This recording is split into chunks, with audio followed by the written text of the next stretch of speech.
Rumors about in the NHL as earlier this morning, TSN's Darren Dreger reported that multiple teams are exploring a trade for Sabres defenseman Bo Byram. Byram has just 1 year left on his current contract, and Dreger did offer up a reason as to why Byram may want to leave Buffalo when he was on earlier today with Sabres Live. You're looking at where you fit in the mix, where you fit in the lineup behind the formidable blue line that the Buffalo Sabres have, and you're going, okay, maybe there's greater and bigger opportunity for me outside the Sabres. Dreger did go on to further say that there's no guarantee that Byram will be traded. There was some other NHL news today as the league's investigation into Mike Babcock has determined that Babcock is cleared to coach again, and multiple reports have the Edmonton Oilers completing the process to bring him on as the team's next head coach, but nothing official as of yet.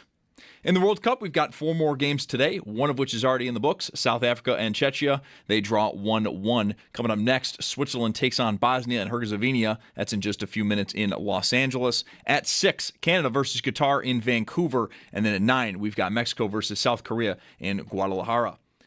In golf, first round of the U.S. Open underway at Shinnecock. Rory McIlroy does have that early lead, 3 under. Do stay tuned. Brian Koziel will join the show at 5:30 for more on round 1. And in baseball, the Bisons, they host Charlotte at 6:35 tonight. And that game is over on our sister station, the Bet 1520. That's your Paddock Chevrolet Sports Update. Paddock Chevrolet with you for the extra mile since 1935. I'm Zach Jones for West New York's Voice of the Fan, WGR.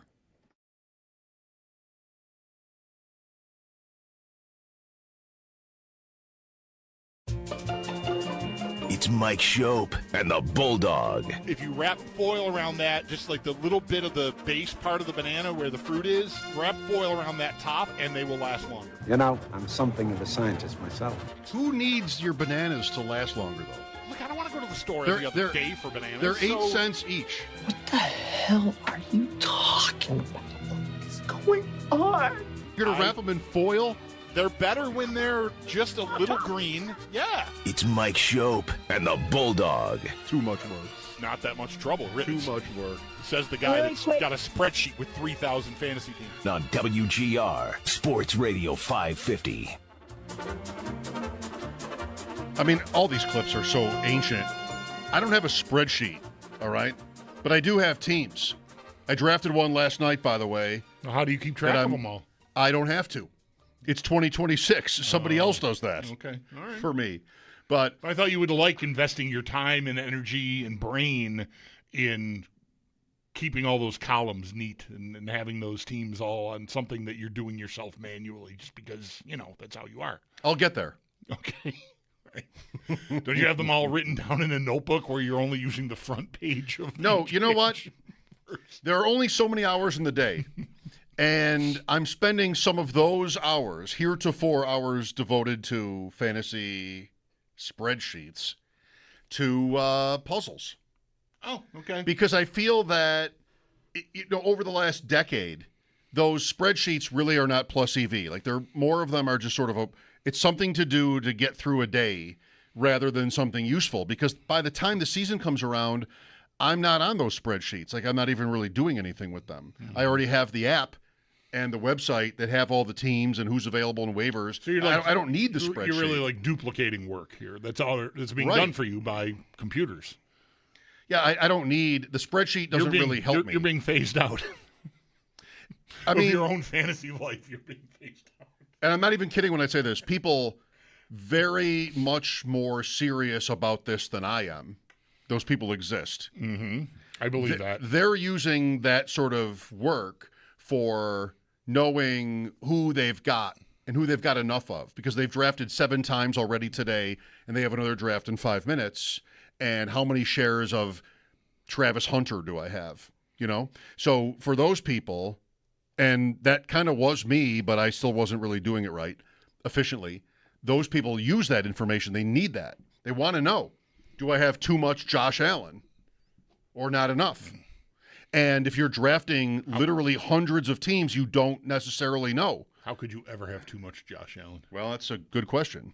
I think we all need as much Josh Allen as we can possibly. I guess there is a point where you would be full, I guess, but I'm not there. Do we have enough Bo Byram right now in our lives? What do you think? Is he going? How are you reading the tea leaves on this? Is he going? I think maybe he's going, but I'm gullible. I think he is. I think it's very likely that they will move him. It's funny. Not funny. It's maybe not being as thorough as I should be about this stuff. Like you hear Jarmo Kekalainen at the end of the year talk about how it really stood out, right? How cold he seemed about Tuck. Very calculated. Just measuring his words and sort of bracing us. I think for it's going to be tough. Byram and Benson, like right away, extension. If they were to do that for Byram, like if they could get Byram to agree to some big extension, somewhere between Dahlin and Power. Name it. Is probably the sweet spot. 7 or 8. Brady. Or 10, yeah, right. Like somewhere in that range is where you would land. And as much as, I mean, I know a lot of people share this viewpoint. Like I started talking about that those 4 dudes on the blue line are this team's superpower. Kekalainen talked like that too. Like it drives our team. That kind of talk, right? But if they sign another defenseman to that contract, even with the cup inflating like it's expected to over the next couple of years, you're talking about 3 guys being paid in like the top 25 of defenseman salaries in the league on one team.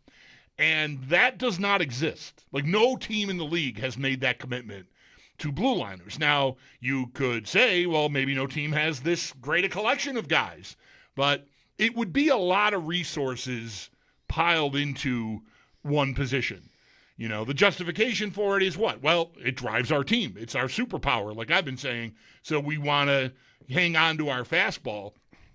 But in a landscape where it seems more and more likely, like they're trying to find a way to replace Alex Tuck, I don't know that you can really devote that much money to that position because Samuelson, Power, and Dahlin would be, I think Power is right there on the line. I chose 25. That's where Power is in the rankings currently. Now, that'll change. He's 25th in AAV. Annual average value. 25th or 26th. He's right. He's right there. Dahlin is like 2nd or 3rd. Okay.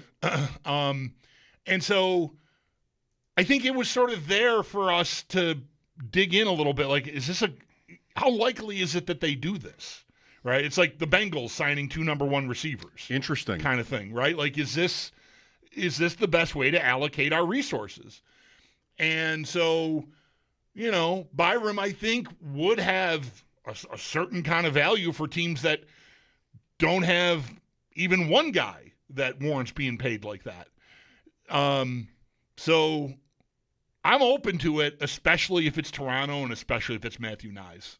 And I think Matthew Nyes, I don't think I could build a better idea, age-wise, body type, contract, quality of player.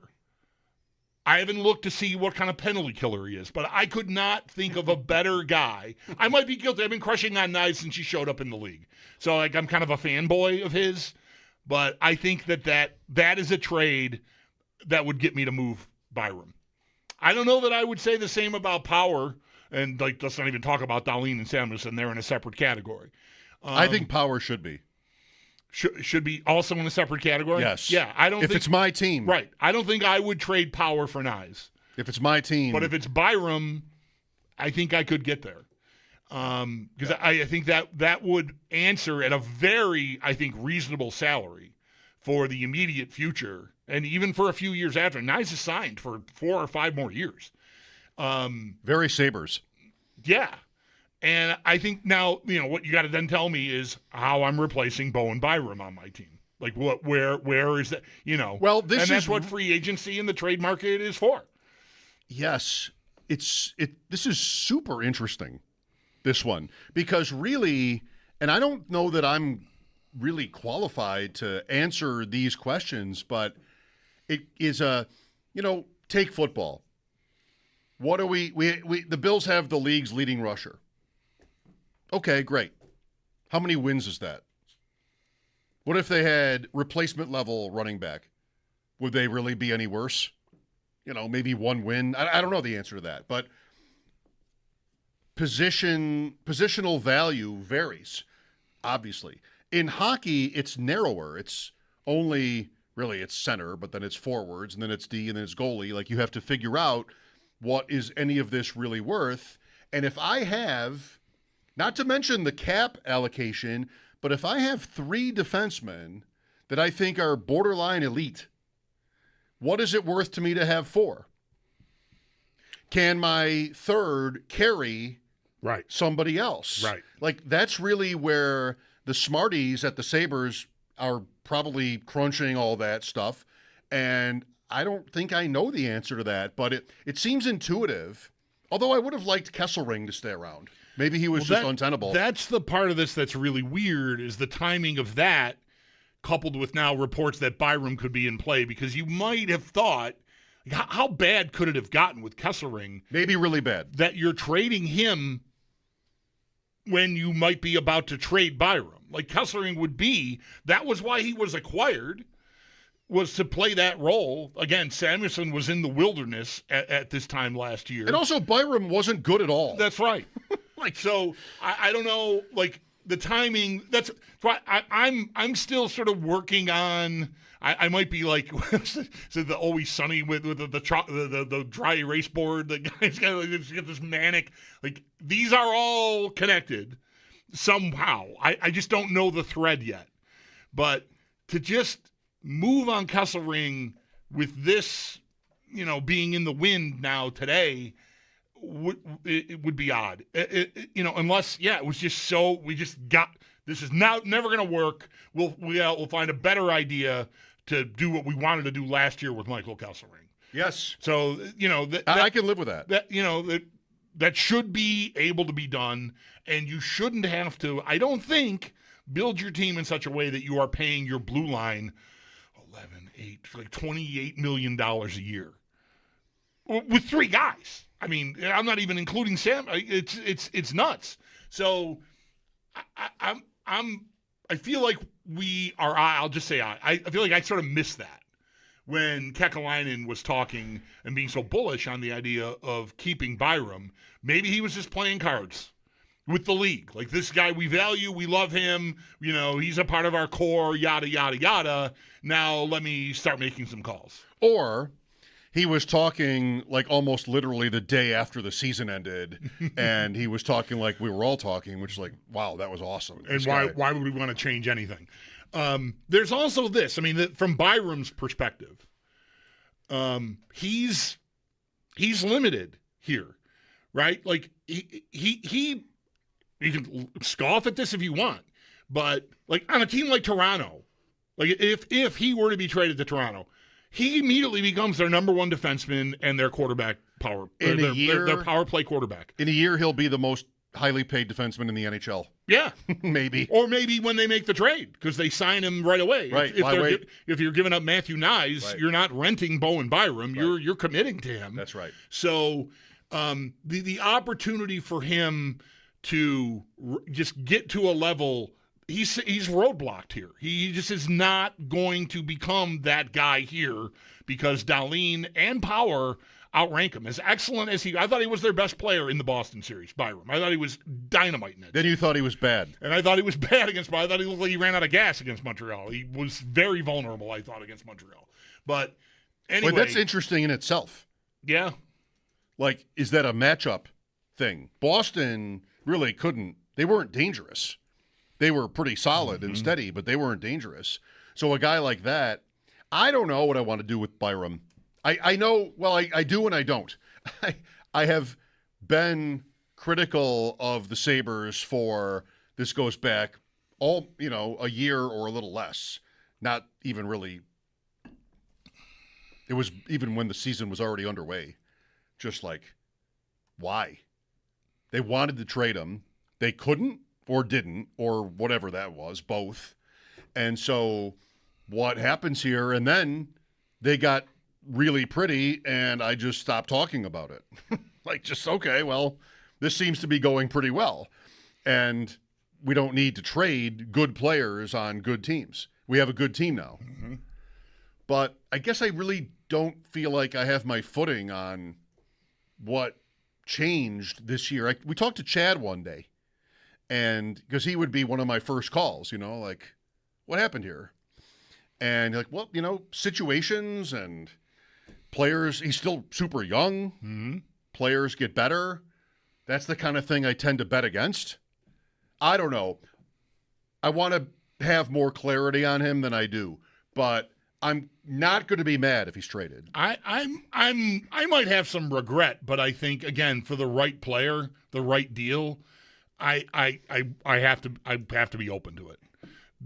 I'm just not sure it makes the most sense to have 3 $8 to $11 million defensemen on one team. Well, who is there? Somebody? It's probably somebody from outside the organization, right? Like if they did this, yeah. I mean, I have no indication that anybody from Rochester is ready, or that Radim Murtka is ready to show up and like win a top 4 job. What's he though? On a cup contending team, he's probably a trade piece too.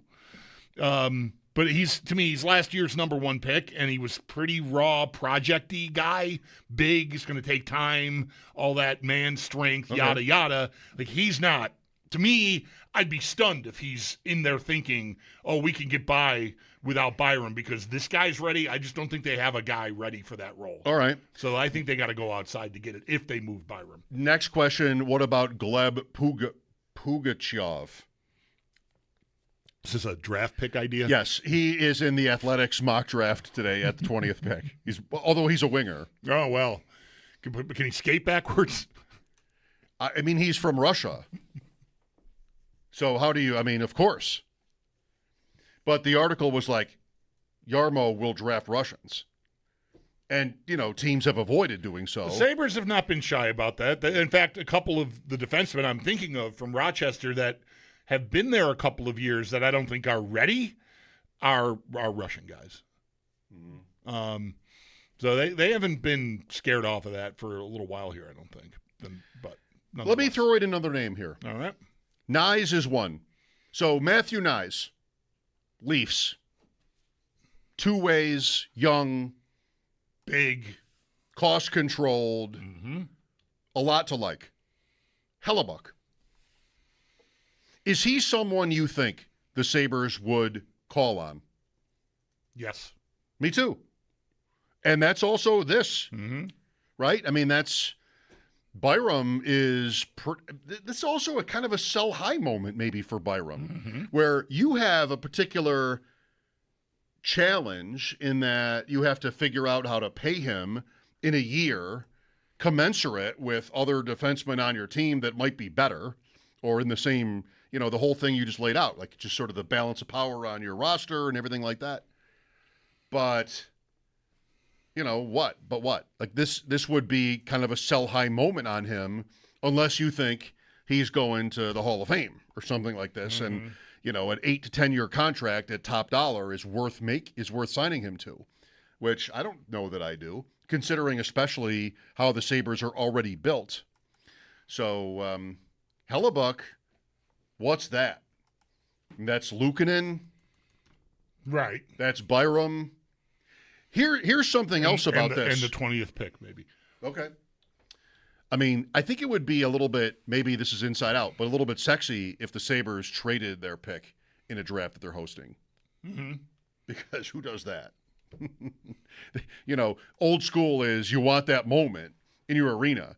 Really, a few thousand people are in there. Everybody else is outside. They're not going to see this player for 5 years, whatever. You don't have to do it. But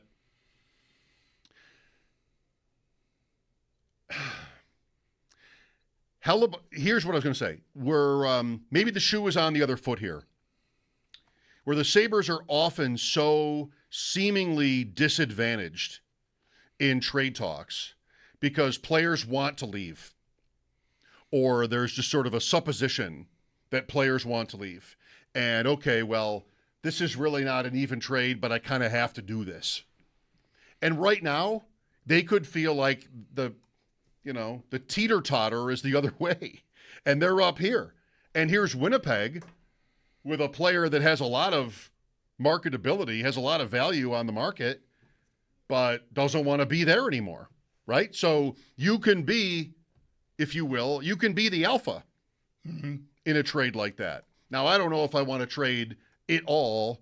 I don't know if I want to push in on a goalie. For a 34-year-old goalie, yeah. But I think, again, in theory, I mean, I know I would be excited about it. Whatever. It would be stop analyzing it and just feel it. Yeah, the fan base would be energized if they Holy made a cow. move like that. Imagine opening night with him. Right. So, analytically, maybe not, but feels-wise, 100%. And I don't know that it's such a bad idea. It's not my favorite idea. I don't know how likely it is they'll get there, but I wouldn't want to rule it out, like we've said at the outset here. I mean, I think there's certainly a case to be made to just run it back with the three guys, maybe trade one of Ellis or Levi, because both of them have to clear waivers now to go to Rochester. So you're going to lose. You're potentially going to lose one of them. Okay. When the season is about to start, if you try to do that. So you should probably try to mix that in somewhere. But I think the three goalies, like I can buy that they would want to stay put with that, stand pat. You mentioned Kekalainen on Byram. How about Lindy and Kekalainen on the goalies? I mean, are they playing 4D chess on this one? Maybe. You guys don't even know this, but we're going to be able to have three goalies because the rules are going to change. Yeah. And what they're winking at each other, going, well, we kind of know we're going to be able to make this trade. We're going to trade for Hellebuck. Yeah. Yeah, I don't love. What would that be? I don't love it. I don't know. The cost to acquire really matters a lot here with a goalie. Like I don't know at that age with the contract that should, despite how excellent he's been year over year and the gold medal this past February and everything else, I feel like his age in the contract should limit what Winnipeg can get back. Like I don't think this is, it's different if he's 28. But I think at his age, I don't think I got to go 3-4 pieces to get him like I would for an elite forward or defenseman. That's probably right. And if you look around the NHL, is there a team that would? I don't know. I mean, again, Brandon Bussey won the Stanley Cup versus Carter Hart. Right. I mean, two guys that really didn't play. Mm-hmm. I mean, just who has the momentum on that particular piece or, angle not continued in the same direction? Yeah. Bussey played a lot. He led them in wins, but he was sort of he's still out of nowhere. I saw that actually. I know that because I saw it on his LinkedIn page. Oh, okay. Which is like 2 spots above working at Chipotle. He worked at Chipotle. Did you know that? Yes. I've heard all the stories about him. Well, I mean, thank you, Sabres, right? Let's all in unison. Yeah. Here we are. Even if they have nothing to do with this latest churn in the media stuff, which they probably do, I'm now feeling like everything that comes out about them is what they want out. Yeah. Including Parayko. I would think if they're maybe even feeling like they're hitting a stall in talks on Byram, that's why you get to many teams are inquiring, like, hey, you might get beat on this if you don't move. Yep. That it feels a lot like that. There is logic behind them wanting the Parayko trade out. Put the pressure on them. We're good. Yeah. I don't know that they did that. Somebody did that, and somebody else was upset. Right. But I think there was logic behind the Sabres doing it because let's just announce it and see what happens. Not directly. Let Pierre LeBrun do it or whoever is going to do it. But, didn't work out. Or it did. Right. Because they still have the pick. Right. They've already moved up. And they still have Murtka. And they still have Murtka. Right. All right. Well, we'll get into this some more later with, if not beforehand, Matt Larkin will join us today, Daily Faceoff. Next, Matthew Collar. I can't wait to tell Matthew about my draft last night. He and I talk every Wednesday on Purple Insider about fantasy football, and that is going to be exciting. All right, I'll go. Oh, like you don't care. I'll go talk at the water cooler with someone. Brian Koziol later on the first round of the U.S. Do we Open. still have a water cooler? I don't think we have one. No, we don't. We haven't had a No, water cooler in a long we time. don't. We just have broken vending machines. AI replaced the water cooler. And Jeremy will be on today. All right. AI 2.0. AI 2.0 is the new water cooler chemical formula.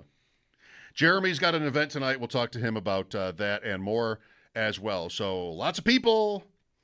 Thanks for being with us for all of it. Matt Collar on the Vikings, who the Bills play on a Monday night this year, and more next. Mike Schopp and the Bulldog, WGR.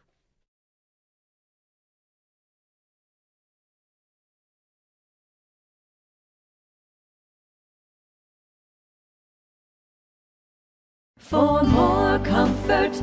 Now's the perfect time to make yourself comfortable with a new electric heating and cooling system from Belknap. In Western New York, summer and winter bring extreme temperature conditions. Make yourself comfortable with Mitsubishi electric heat pumps, designed to keep your home cool in the summer and warm in the winter, no matter how hot or cold it gets outside. Call Belknap today to learn more. I'm Gary Garfel, president of Belknap. We work on your schedule. We don't charge more for weekends and evenings. That's why we say, Give Belknap a ring.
I definitely understand his difficulty of understanding some things just because this offense is difficult, and especially going against our defense, seeing the different coverages, seeing the roles, the disguises that our defense do. It's really going to help him out when the season comes if he's the starting quarterback.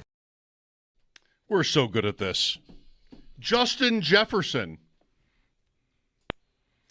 Justin Jefferson would not have been eligible for the cup of coffee draft on the basis of that the Bills traded the pick that was used to take him for Stephon Diggs. But yet somehow Antonio Brown qualified. Yeah. Well, Ian Rappaport, none other than Ian Rappaport, reported that he was on the Bills. That's a little bit more. Mike Schopp and the Bulldog here. Pleased. I mean, that doesn't even really do it justice to be joined by Matthew Collar. Thrilled? How about this? Thrilled's a little I was, sorry, Matt. Really? I felt like I was too eager to say thrilled. I was too thrilled to say thrilled. I'm thrilled. Yeah. Wester Hotline. Matt, he's on our tree, former friend of ours, current friend of ours, former co-worker of ours, purpleinsider.com, killing it in Minnesota. Matt, what's new? Well, I am overjoyed to be joining you guys. So, I was hoping Bulldog wouldn't take that back. But, we're doing good. We're doing good. Trying to figure out if there's a real quarterback competition or not, which is, not knowing who the Vikings quarterback is going to be. I've gotten really good at that over the years. It seems like that's all the time here. So I'm doing all right. Bulldog hates Kyler Murray. I can't stand Kyler Murray. Why is that? I think he only chose to play football instead of baseball because the pathway to a huge payday was easier or sooner. What do you think? I don't think that's true. And here's why I don't think that's true is because I did a story where I was talking to a couple of guys who covered Kyler Murray in Texas about how he was the best high school player in the history of the state of Texas, which that's like being the best hockey player ever from the state of Minnesota, right? Like that's says a lot about him. They all thought that he was going to go play baseball, but the reason that they came away with for him playing football was that was where his heart really was. And when you think about like his dad was a Texas A&M quarterback, and like that's been a huge part of their relationship. With Kyler Murray, his personality and the way he is outwardly, I think, lends itself to people writing their own narratives about Kyler because he never fights back. Like he's not Baker Mayfield. Like he's not going to come out and say, you guys are writing this about me and it's not true. He's just sort of allowed everyone to say whatever they want to say about him, and he kind of does his own thing. And I've now spent months trying to figure out who Kyler Murray is, and I can tell you it's very hard, because his circle is extremely small. So it's hard to find people that are like willing to really talk about who he is as a person, like the whole, does he play too many video games type of thing. Right. But, when I did have a really long conversation with Josh Weinfuss, who covers him for ESPN, his main thing was that he thinks that there's some misunderstanding there based on the fact that Kyler is such a quiet guy, that he doesn't spit fire. He's not somebody that's jumping, around the sidelines and stuff. And I think that makes people think that. And then when you look at the organization that he's been in, like we make fun of the Jets, we make fun of the Browns because they're just hysterical, but the Arizona Cardinals are abominable. Like when the NFL Players Association voted, on the coaching and graded the facilities and everything, they gave their owner an F-. I didn't even think there was an F-. There isn't. They made it up. Gave them. Right. So, and even when you look at like what he's been dealing with recently there, he had an ACL tear. They tore the roster down. They've changed coaches. They can never get top-notch coaches because no one wants to work for that owner. And then they drafted a wide receiver 4th overall who is atrocious. They drafted Keon Coleman with the 4th overall pick. Wow. And I mean, Matthew. After watching the tape, this would be as if Keon Coleman had actually played a ton. That's Marvin Harrison Jr. So wow. I think with Kyler, just like how everyone said Sam Darnold saw ghosts, they will change their tune once they see him throw the ball to Justin Jefferson. Yeah.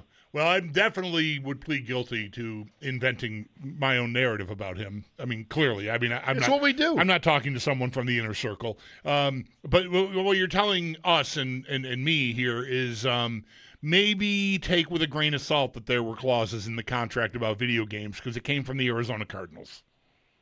Yes, so I've looked into that as well. And the story that I got is that there is, as Stefan Diggs once said, truth to all rumors. So there is like an issue with him and coming out of college where Cliff Kingsbury implemented a college offense for the Arizona Cardinals that he had been playing with through college. So he felt like, and I'm not saying this is right, but it was kind of like the Caleb Williams thing where he felt like he knew the offense already and did not probably put in the work he should. Now, he still had relative success. Like 2021 is a really good season. But I think he came into the league like, I already know this offense. I don't need to do more, which is maybe an arrogance of being the number one overall player. But what happened was with his agent and the team, and remember, this is the Arizona Cardinals, so it's a bad team.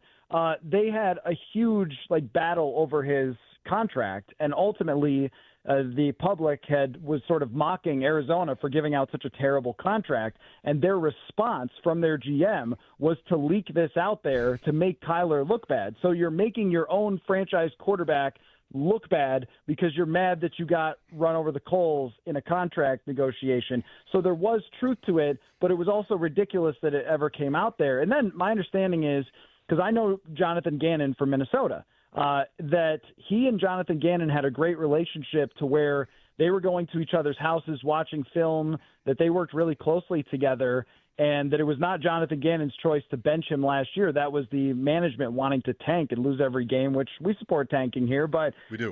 So there's a lot with Kyler that's sort of been like, it reminds me of Sam Darnold, where you start going through it and you're like, man, with Darnold, Carolina, good Lord. The Jets, like this guy had been through it. Doesn't mean he's going to be the best quarterback in the league with the Vikings. But when I hear this stuff, I'm like, this is stuff that would not happen with a more premier organization necessarily. So I think that when I watch back Kyler, I see his flaws, and they're there because we went through this with Doug Flutie, who I love deeply. But there were issues with the height, and it comes up. But also, I think that a lot of the organizational stuff weighed heavy. And one of my favorite stats to give you guys is that the last 3 years, Kyler is 13-17. When he doesn't play, they're 2-9. No, 1. I think it's 1-19. 1 or maybe 2. 1 or 2-19. They win like never when he doesn't play. So I think this is how you talk yourself into it. I don't know how it's actually going to go, but there's a lot of stuff when you go through it where you're like, this is just atrocious what he was dealing with in Arizona. Matthew Collar, PurpleInsider.com, Mike Schopp and the Bulldog. We support tanking. The Vikings were 4-8 with Max Brosmer throwing passes to the Seahawks on every play last year, and then they had the nerve to go win 5 straight and finish with a winning record. So they might not agree, but you got to love the Murray bet for Minnesota. I mean, there's no competition there as I see it. Maybe you'll push back. It's Murray week 1, I think, 99% at least. And I think it could work. There's an athlete there if he wants to run again, and you've got a coach, Matthew, that knows how to get the most out of quarterbacks, except for McCarthy, I guess. I don't know. Maybe that was the most you could get out of him. So I feel like it's a great bet. It's a tremendous bet because they have a roster with a lot of veteran players that, if you roll McCarthy back out there and he plays like he did last year and gets hurt a bunch of times because he holds on to the ball too much and he plays reckless, and then he throws the ball 50 miles over, Justin Jefferson's head like he did repeatedly, you're talking about kind of full disaster mode. And maybe that would be a good tank, but that's not what they're really looking to do. With Kyler, also, there wasn't a quarterback to draft, so even if they did lose all the games, it wasn't like it'd be great if they had gotten Caleb Downs or something, but right. It wasn't like there was a quarterback that was there that they could get to the bottom to draft a Fernando Mendoza or something. So this was by far the best bet. He's also 28. It's not like he's 34 years old and they're just kind of hoping that this becomes Raiders Rich Gannon or something. Like, the guy is almost the same age as when Sam Darnold turned the corner.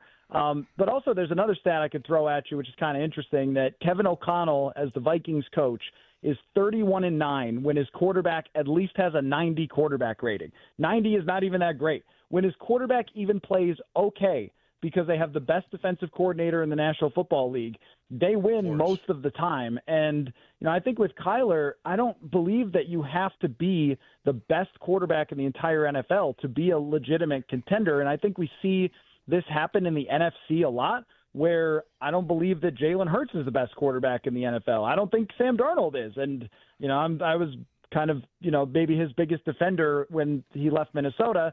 I don't think Brock Purdy's the best quarterback in the NFL. It's really been a roster building and coaching competition, but you have to reach a certain bar. And could I see Kyler being just as good as a Jared Goff, a Jordan Love, and win the division if they have the best, defense and they've beefed up their offensive line? They have, I think a better maybe run game this year potentially. And also, Justin Jefferson last year was just made irrelevant by the quarterback play. It's not, that long ago that he was Offensive Player of the Year, and I don't think he's changed. So, I think that Kyler staying healthy is always a question. His ups and downs are a huge question. But if you can even get reasonably good play from him, then at least you're a serious team in the NFC. Would you expect it to be peaceful between he and McCarthy, or would the organization want to move McCarthy out of there? That is a question we're talking about a lot because I don't know if I have a great feel on that. I mean, McCarthy's first press conference was exactly the opposite of what anyone would have told him to do. Like, they would have said, just don't make a bunch of headlines that makes it seem like you're really ticked off. And what he did was make a bunch of headlines that... You saw that too, Matt? You saw that too? Yeah. I read that the same way. Yeah. Yeah. No, I mean, and like that's also not how he ever talks to us. So it was like, oh, okay, I get it. It's either our fault and you don't realize other people are watching, or like you're just really mad and can't contain it, which I think is actually a major J.J. McCarthy issue, is that he wears his emotions on his sleeve to the point where it's just uncontrollable for the coaches, for his teammates, and that was problematic last year. I think that he's had some really bad breaks. Like, an injury when he comes into the league is so tough because that's huge development time. And then last year, the act you have to follow is a guy who not only won 14 games, but then was en route to doing it again the whole season. Everyone is talking about, hey, that guy who left Minnesota is kicking ass. Like, oh, that's great for, JJ to come in with a veteran team. He's never played before, and, just be our franchise quarterback. And we let go this great quarterback for you. I think that really got to him. But I also think that, accuracy is really tough to fix unless, even when you're Josh Allen, but like, he's not Josh Allen in terms of his athleticism and his size and all that stuff. He's not the runner that Josh Allen is. So the likelihood that this turns around, I mean, even the research, if you look up guys who played quarterback this badly through their first 10 starts, I mean, you're talking like Jimmy Clausen land. Woof. So I don't know what they do. I mean, I think for this year, sure, like, keep him as your backup quarterback, try to develop him, see where you're at for next year. Because Kyler, I mean, he could play well and then just be like, thanks for the memories, guys. I'm going to go sign elsewhere, because he's got a no franchise tag clause in his contract. So this thing is totally up in the air. I mean, they could trade him at the end of camp, or he could end up being somebody that they want to keep in case Kyler gets hurt. I really don't know. It kind of comes down to how mature he wants to be. Week 9, the Bills in Minnesota, November 9th, Monday night. Will you go to that game, Matt? Oh, yeah. Oh, you'll be at that? You'll be at that game? Oh, yeah. I'll be there. 100%, yeah. So is that's the game of the year for us. Sammy P is going to that game, Bulldog. Sam Panayotovich, he said last week he's going to be at that game. Buffalo at Minnesota. All right. Matthew, the Bills play 5 games against the NFC, and they're all in prime time. All the NFC North games, and I'm talking like you don't know this, all the NFC North games, and then at the Rams as well. 6 games in the division, none in prime time, which, the Jets don't have any night games themselves. Miami's probably bad. New England. But how about that? Detroit, Chicago, Green Bay, Minnesota, LA Rams, all at night. I love that, because those are all good matchups. I also think that it says a lot about the NFC North and the NFC in general. One of the things that I've been trying to do for summer content, because I get very frustrated by power rankings, like, why do people read them? And so, my listeners have challenged me, like, oh, if you're so great, then why don't you power rank? So here I am, power ranking the NFC every once in a while. And I am struggling. Like, the top is easy, the Rams, of course. And then, Seattle, I think, deserves to be right there with them. They didn't lose that much. But then who after that? Like the Lions missed the playoffs, but there's a good argument for the Lions that they were just so hurt last year and so forth. There's a good argument for the Packers. I think Chicago's going to get hit by regression, but if Caleb Williams does the Josh Allen thing, and he's certainly the athlete to be able to do it, then they're just going to win a bunch of games.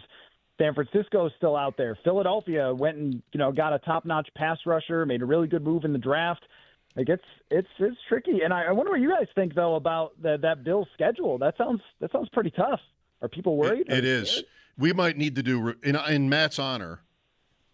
We might need to do reverse NFC power rankings, and I think the only easy answer is Arizona is 16, because I don't know who else would be. And then after that, like Matt is saying, you could really mix things up. The schedule, Matt, we got to go, but it's the first year of the stadium. It's a new head coach. Almost every week is going to be really hot. And that's assuming the games with the Dolphins and the Jets are not that interesting, but you never know. Those are rivals, division games. Every other game, we decided that Vegas was the fifth least, appealing or competitive-looking game on the schedule. Everything else, NFC North, Rams, AFC West, Baltimore, Houston in week 1. There's a lot going on that schedule, as you know. So, yeah, it's going to be good. I love that. That sounds awesome. How's life otherwise? Good?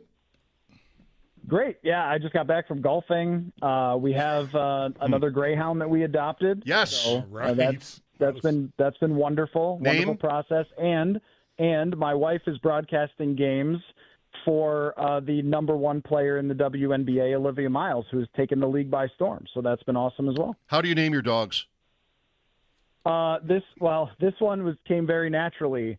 He is so outgoing that we just named him Buddy because he wants to be everybody's buddy. His race dog name was Hooligan, and we did not like that. So he was so friendly that we named him Buddy. Very nice. Glad to have you on, Matthew. Thank you.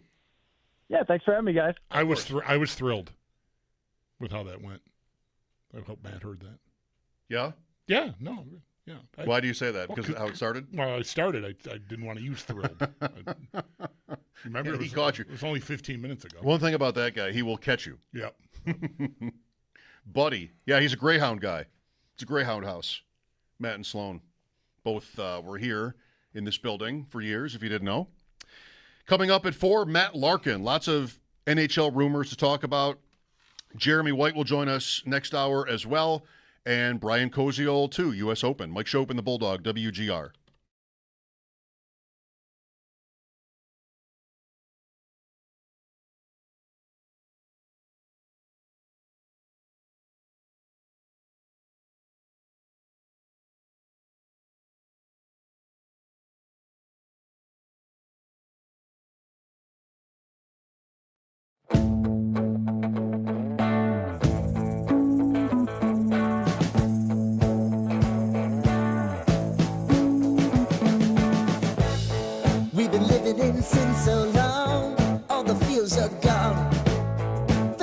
On the street last night, said everything's alright.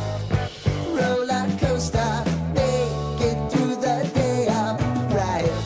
It seems your meal ticket is gone, but life goes on. I could never imagine something better. Yeah, right. Now you're cooking on high heat in the middle of the street. Roller coaster, take me to a better time.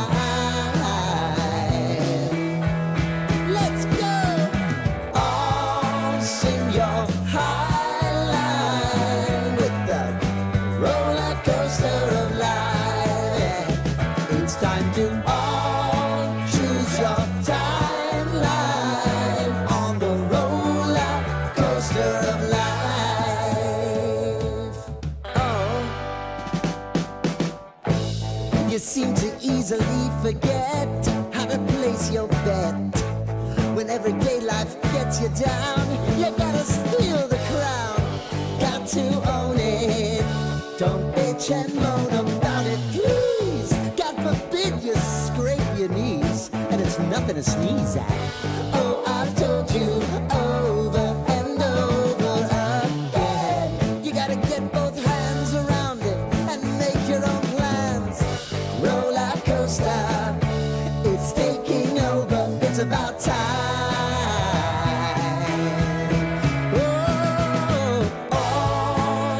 your high line on the roller coaster of life.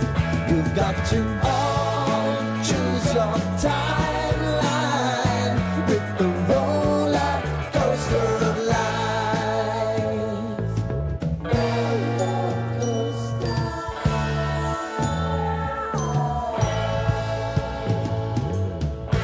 I want to go down the rabbit hole, down the rabbit hole of life.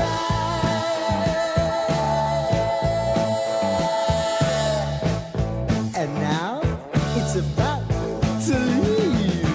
Oh, roller coaster.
Okay, hi, thanks for listening. Next, Matt Larkin from Daily Faceoff on WGR.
Rumors about in the NHL as earlier this morning, TSN's Darren Dreger reported that multiple teams are exploring a trade for Sabres defenseman Bo Byram. Byram, of course, has just 1 year left on his current contract, and Dreger did offer up a reason as to why Byram may want to leave Buffalo when he was on earlier today with Sabres Live. You're looking at where you fit in the mix, where you fit in the lineup behind the formidable blue line that the Buffalo Sabres have. And you're going, okay, maybe there's greater and bigger opportunity for me outside the Sabres. Dreger did go on to further say that there is no guarantee that Byram will be traded. There was other NHL news as the league's investigation into Mike Babcock has determined that Babcock is clear to coach again, and multiple reports had the Edmonton Oilers completing the process to bring him on as the team's next head coach, though nothing official as of yet. To the World Cup, South Africa and Czechia, they're already wrapped up. They drew 1-1. Currently going on right now, Switzerland versus Bosnia and Herzegovina. That game is scoreless at the half. At 6, Canada versus Qatar. That one is in Vancouver. And then at 9 o'clock, we've got Mexico versus South Korea in Guadalajara.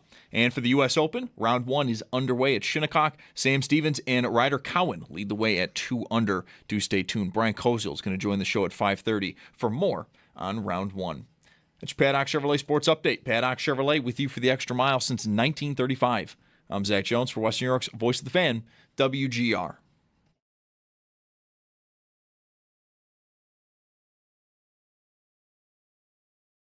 It's Mike Schopp. We were having a very serious conversation about mayonnaise here. And the Bulldog. And don't even talk to me about weed. On WGR, Sports Radio 550. I want to say something like, I hate to admit this. I guess I don't, because I'm going to.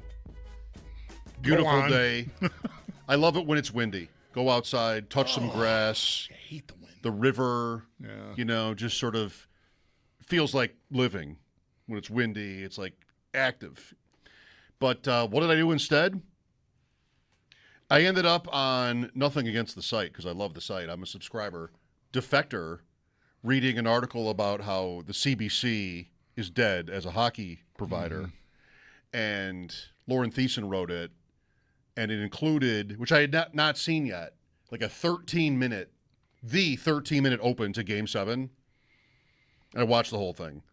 And it was just, it's so good, right? It's Sportsnet, CBC. It's so good. The Sabres Canadians. Yes. Okay, yeah. But it was just so sad, too, right? I mean, Ron McLean, our friend Ron McLean, took me back. I'm not sure we've really given that enough time yet, talking about it. It's been a month-ish. Matt Larkin with us now from, sorry to start on such a down note here, Matt, from Daily Face-Off. Did you enjoy the playoffs? I mean, we did for a while. We're still a little sad, Matt. We're still a little sad. Oh, fellas. Well, okay, I'm going to pick you up, okay? One of my highlights of the playoffs was being in KeyBank Center for Game 1 against Boston and seeing you guys on the Jumbotron and emotional. And that was a special start. Right, okay. Ending the 15-year drought.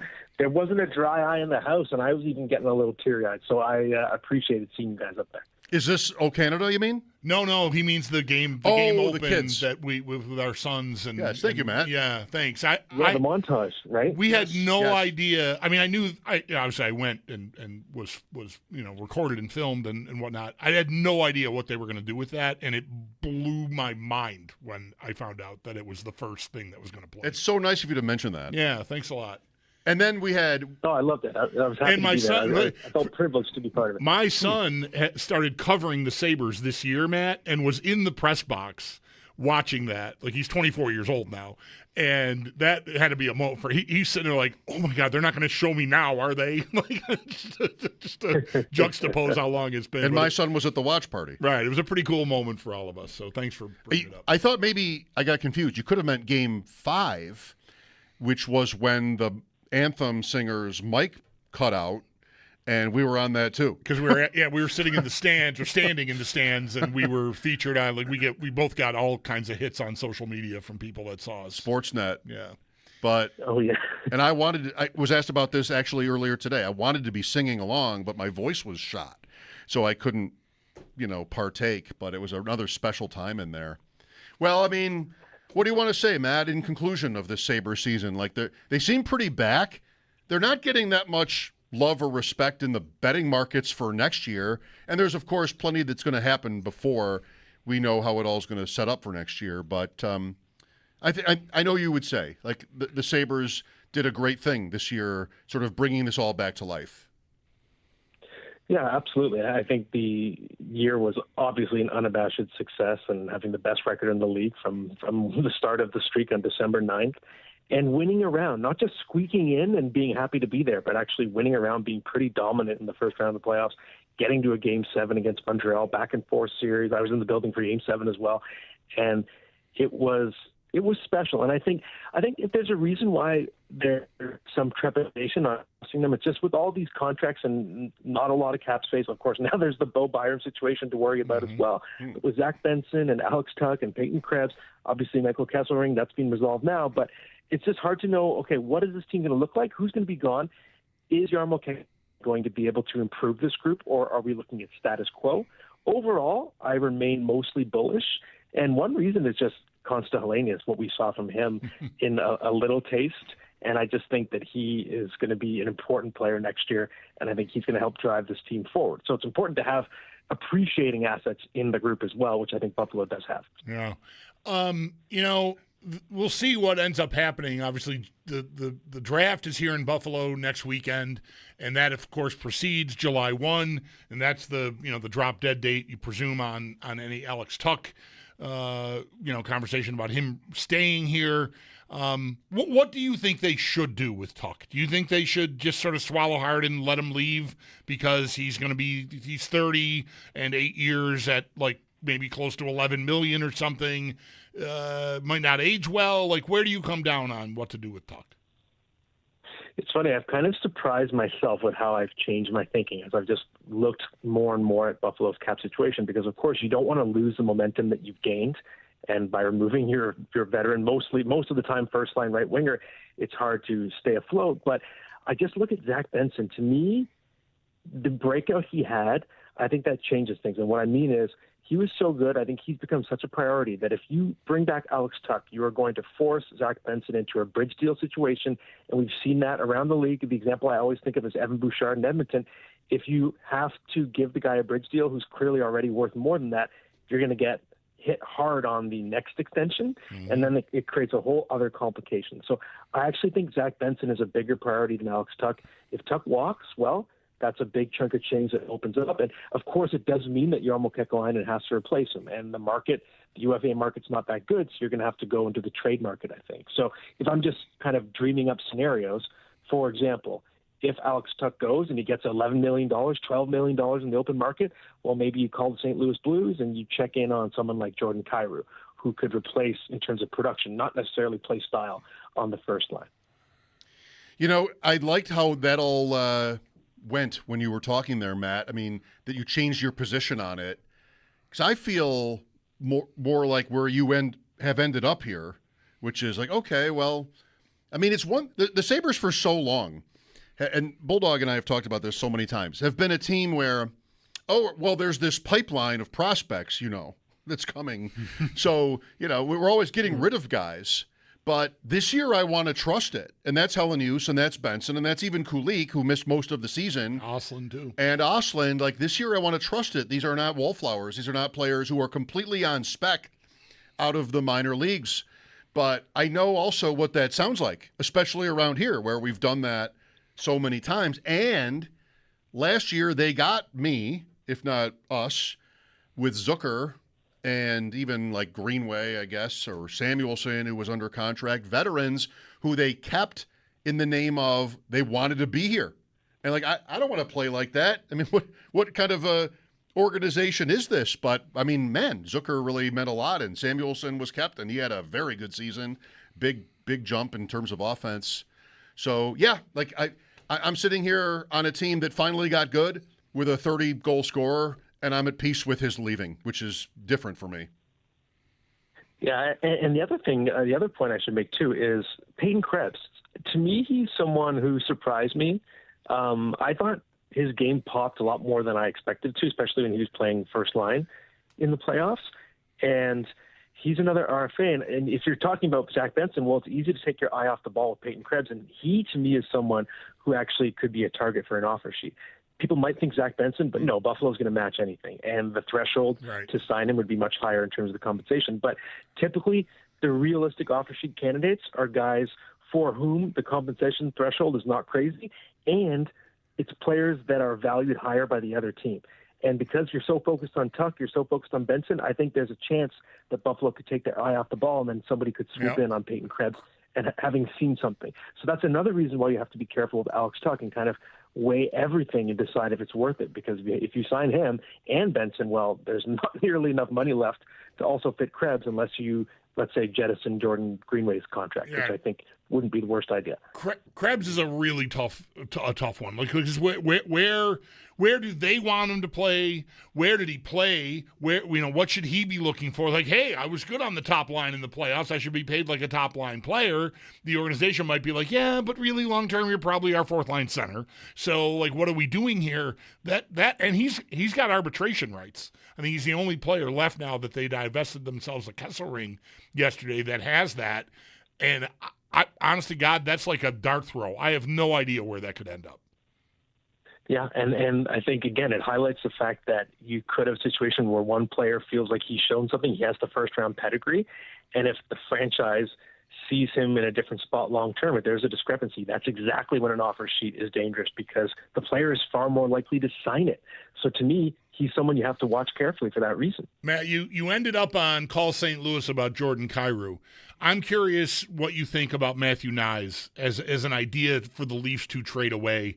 I would think Bowen Byram would have some appeal if he's indeed on the market to Toronto. They're talking about trying to get out from under Riley, and I could see Byram sliding in there as their number one defenseman. I don't know how well that'd go, but I think that's probably what they would want to do with him. Is there a match there? Are the Leafs really going to trade Matthew Knies?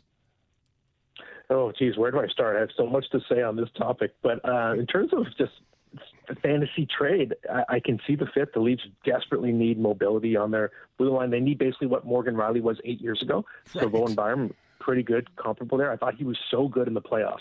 I think you could make a case he was the best defenseman in the playoffs for Buffalo. I'm curious if you guys agree, but I noticed him constantly. I was so impressed by Bo Byram in the playoffs.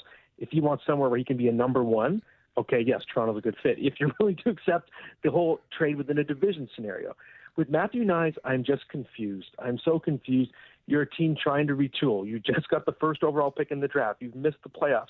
You have a 23-year-old unicorn of a player who's 230 pounds and skates like he's 5'9", 180 pounds. Right.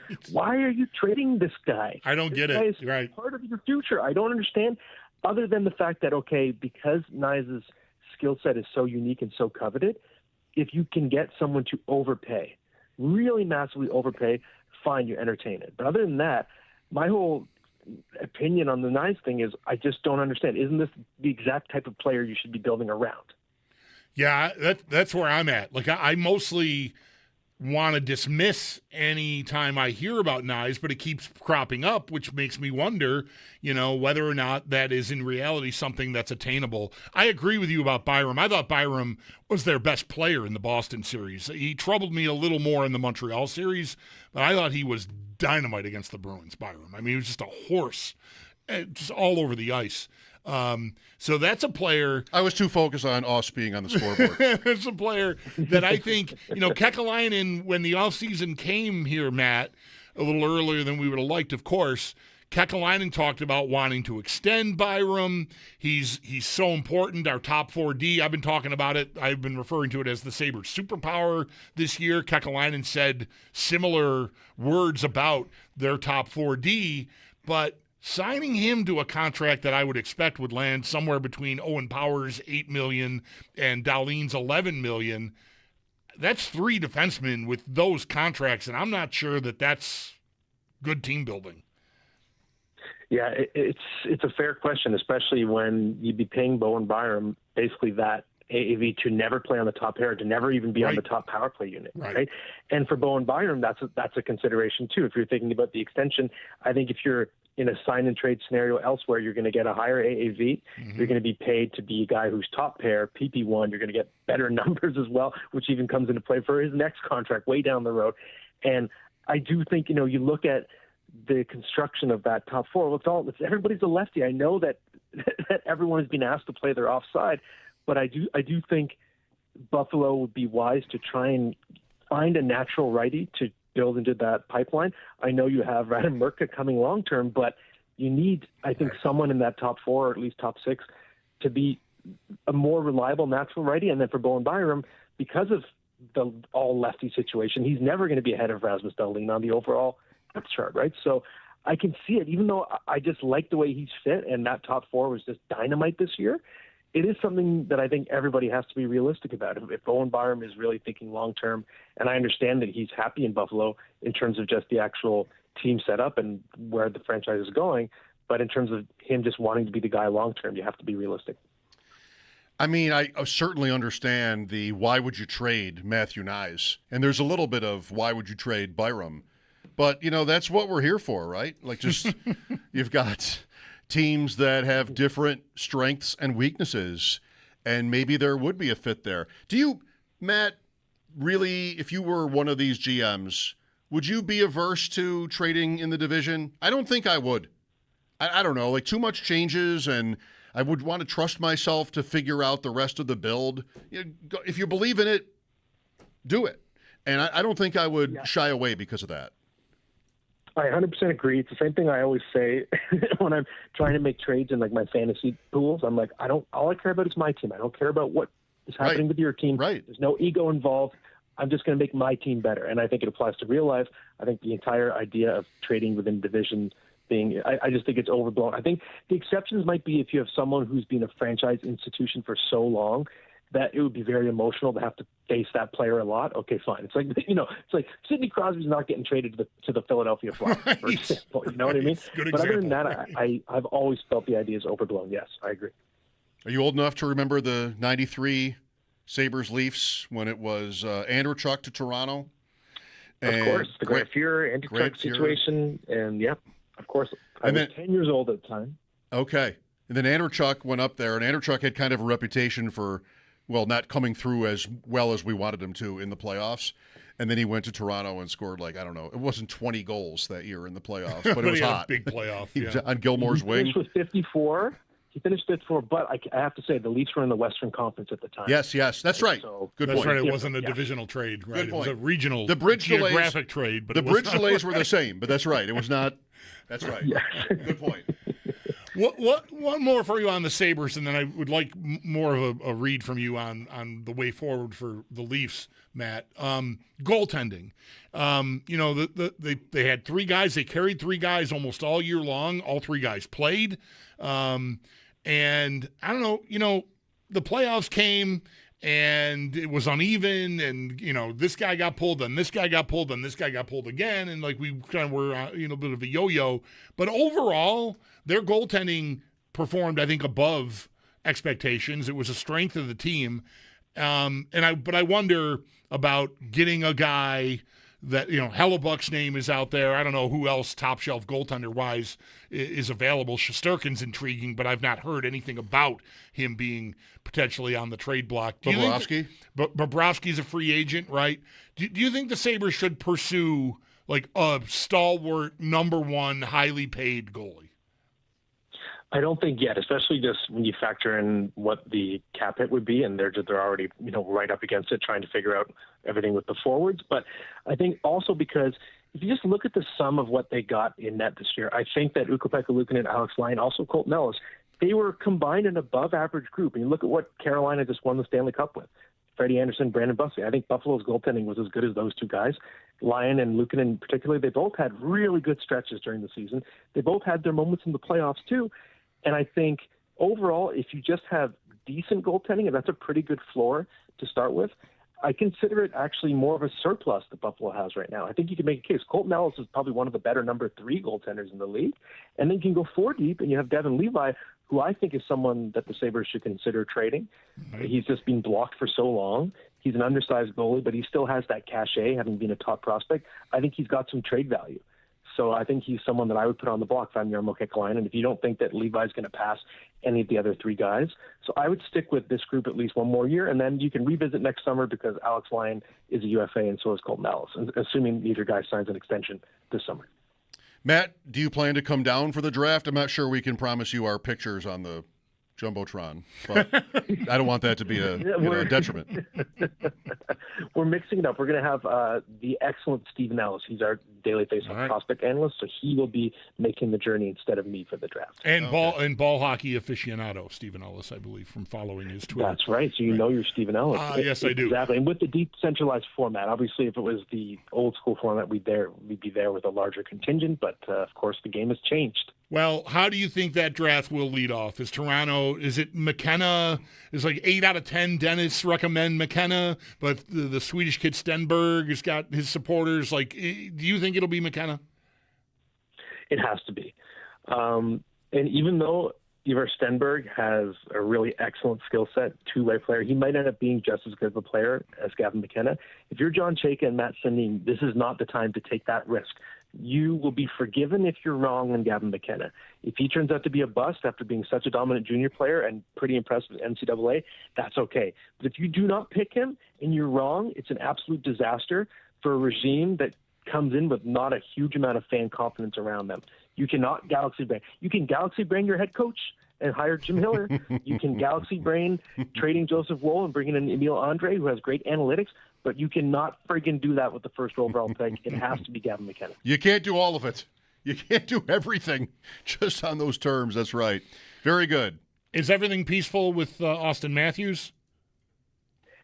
From what I've heard, things are calmer than they were. And I shouldn't even say, because that implies they weren't calm, but at least it sounded like Matthews had questions about the direction of the franchise. Obviously, winning the draft lottery was a massive stroke of luck because you were bringing in Gavin McKenna. He's someone who's going to be in the top 6 right away and able to produce as a rookie. So that does change the overall look of the franchise. I don't think the Leafs are out of the woods with Matthews by any means, but I think it's a situation where, okay, it sounds like he's at least happy to go forward starting the season. If the Leafs are in the toilet by December, you could see a Quinn Hughes situation play out and suddenly Matthews wants out. But from what I understand, he's at least on board for whatever happens in the next few months. Very good, Matt. Always appreciate your time. Thanks again for the acknowledgement of what you saw that Game 1 in Buffalo and what you said about coming to games here was really a special year. Hope for more of that. Thanks again for joining us today. Thank you, guys, and I appreciate it. I managed to get to Buffalo even before the playoffs started and kind of just literally walk around talking to fans, and it was extremely special to be part of it, and I won't forget it. So thank you, guys. Cool. All right. Good Thanks, deal. Matt. All right. Matt Larkin, dailyfaceoff.com. The draft in 8 days, right down the street. What street is that? You might be asking. What street is that? What do you mean right down the street? Well, I would go Millersport to the 290. Are you going towards the water tower or toward? Okay, yeah. To the 33. See, I would go 90 to 33. Yeah, this is all wrong. And then I'm in. Once I go all the way in. Yeah. Past Marble and Rye, then that left where all the lights are synchronized. And Michigan. Yeah. I would go park at the casino. I'd go the other way on the 290. Go to the river, the 190 in downtown. Yeah, that's my preferred route. Really? Yeah. Yeah. Does your car agree? Does your phone agree? I don't ask my phone. I have a brain. You just decide for yourself how to drive, where to go? Wow, that's bold. Yeah, I know. Crazy. I'm 61. I've managed to get everywhere I need to get. Yeah, well, maybe not at the best rate of, best pace, but I go in, and then I go left, and then I go right, and then I go left, and I park in the casino ramp, and then I walk. That seems far. I mean, it's a good walk. It's a good walk. Wear the right shoes. Yeah. Jeremy White coming up. Oh, yeah. Yes. He's got an event tonight that we wanted to... yeah, it's a great event. It's for he and Nate Geary's 100 Holes fundraiser at Wayland. He'll be on in a minute to tell us all about it. I went to it last year. I'm not going to make it tonight because I have something else scheduled. But some really... Gerald filled it in. A lot of really great raffle items and stuff. It's really a good party. Yep. The update first, then we'll bring Jeremy on. 803-0550 is our number. We got a little window after Jeremy's visit. Brian Koziol coming up in just over an hour to recap day 1 of the U.S. Open, which has a lot left. by the way. Mike Schopp and the Bulldog here. Thanks for joining us. This is WGR.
Rumors about in the NHL. Earlier this morning, TSN's Darren Drager reported that multiple teams are exploring a trade for Sabres defenseman Bo Byram.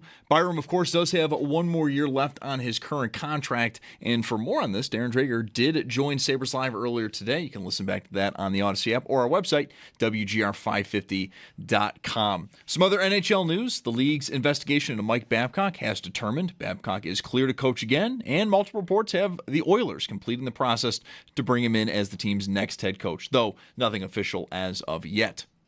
In the World Cup, we've got 4 games today, one of which is already in the books. South Africa, Czechia, they draw 1-1. Currently going on right now, we are in about the middle of the second half. Switzerland versus Bosnia and Herzegovina. It is scoreless so far, and they're in the 71st minute. At 6 o'clock, Canada versus Qatar in Vancouver. And at 9, we'll have Mexico versus South Korea. That one will be in Guadalajara. Over in the U.S. Open, first round is underway at Shinnecock. We've got a 6-way lead at the top at 2 under. Do stay tuned. We'll get more on this as Brian Koziel will join the show at 5:30. Then in baseball, Bisons, they host Charlotte at 6:35, and that game is on our sister station, the Bet 1520. That's your Paddock Chevrolet Sports Headlines. Paddock Chevrolet with you for the extra mile since 1935. I'm Zach Jones for Western New York's Voice of the Fan, WGR.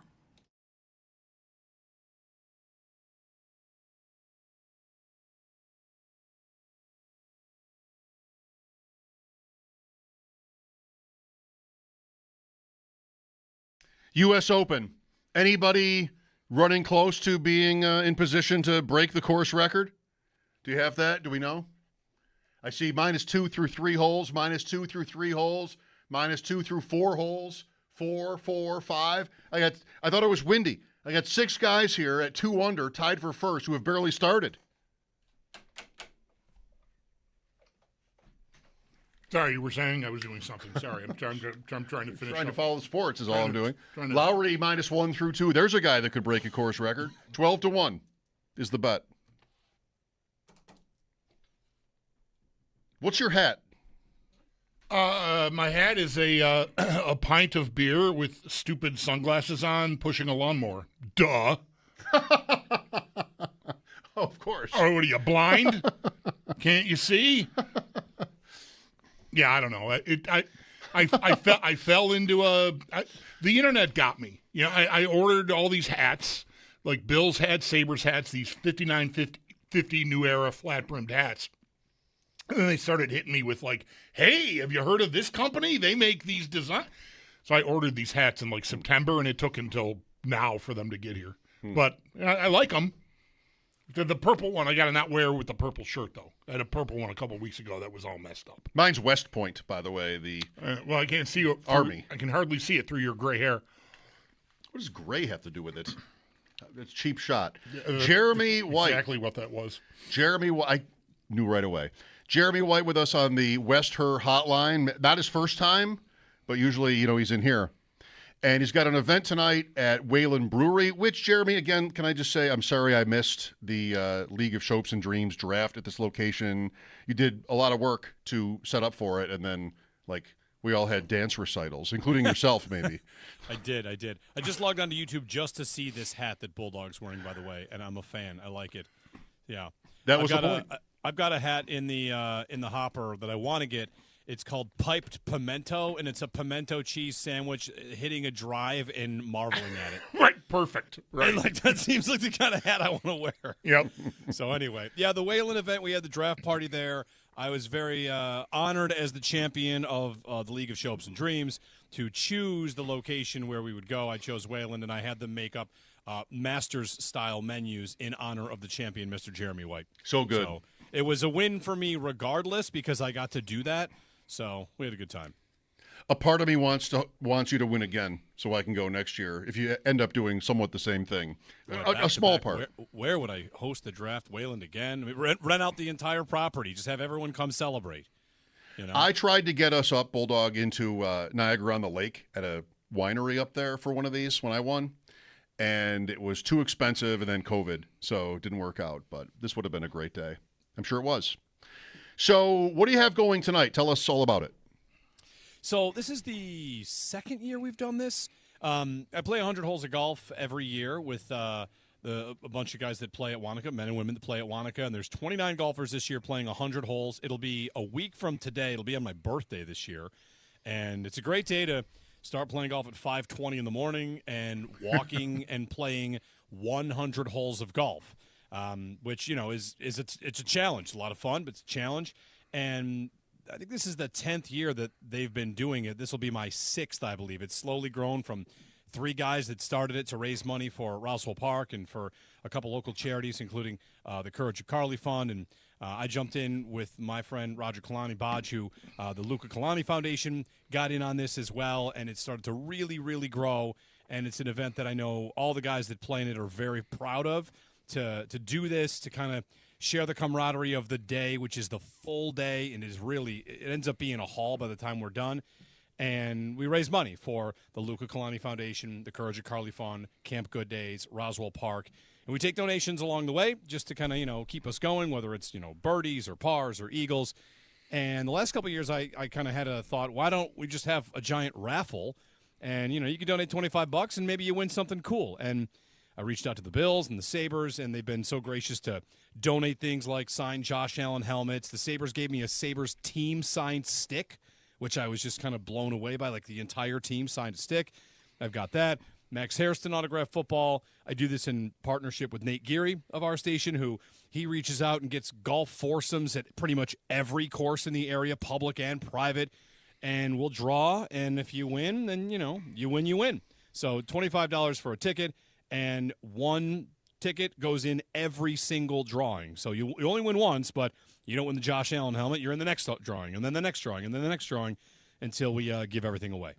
Anybody can enter these drawings by scanning the QR code on your tweet? Yes. I've got a Venmo I'm using, and I'll just, donate that directly to the Roswell site that you have. It's my pinned tweet. My Venmo is Jeremy White 3.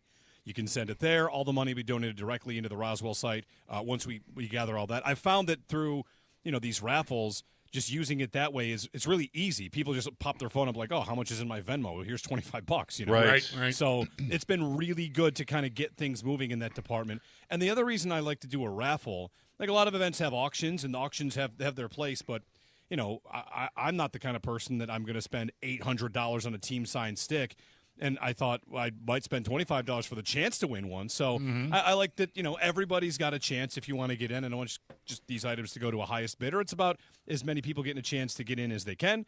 And if you make a $25 donation, you get one ticket. If you make a $50, you get 2, on and on. And, good luck. I don't want this to come off like I'm super carefree about finances, but the Venmo is like now like I didn't wear this coat since last spring, and there's $40 in here. Yeah. Because every time I send a Venmo, I go, I have $279 in here. I don't even know where that came from, but okay, great.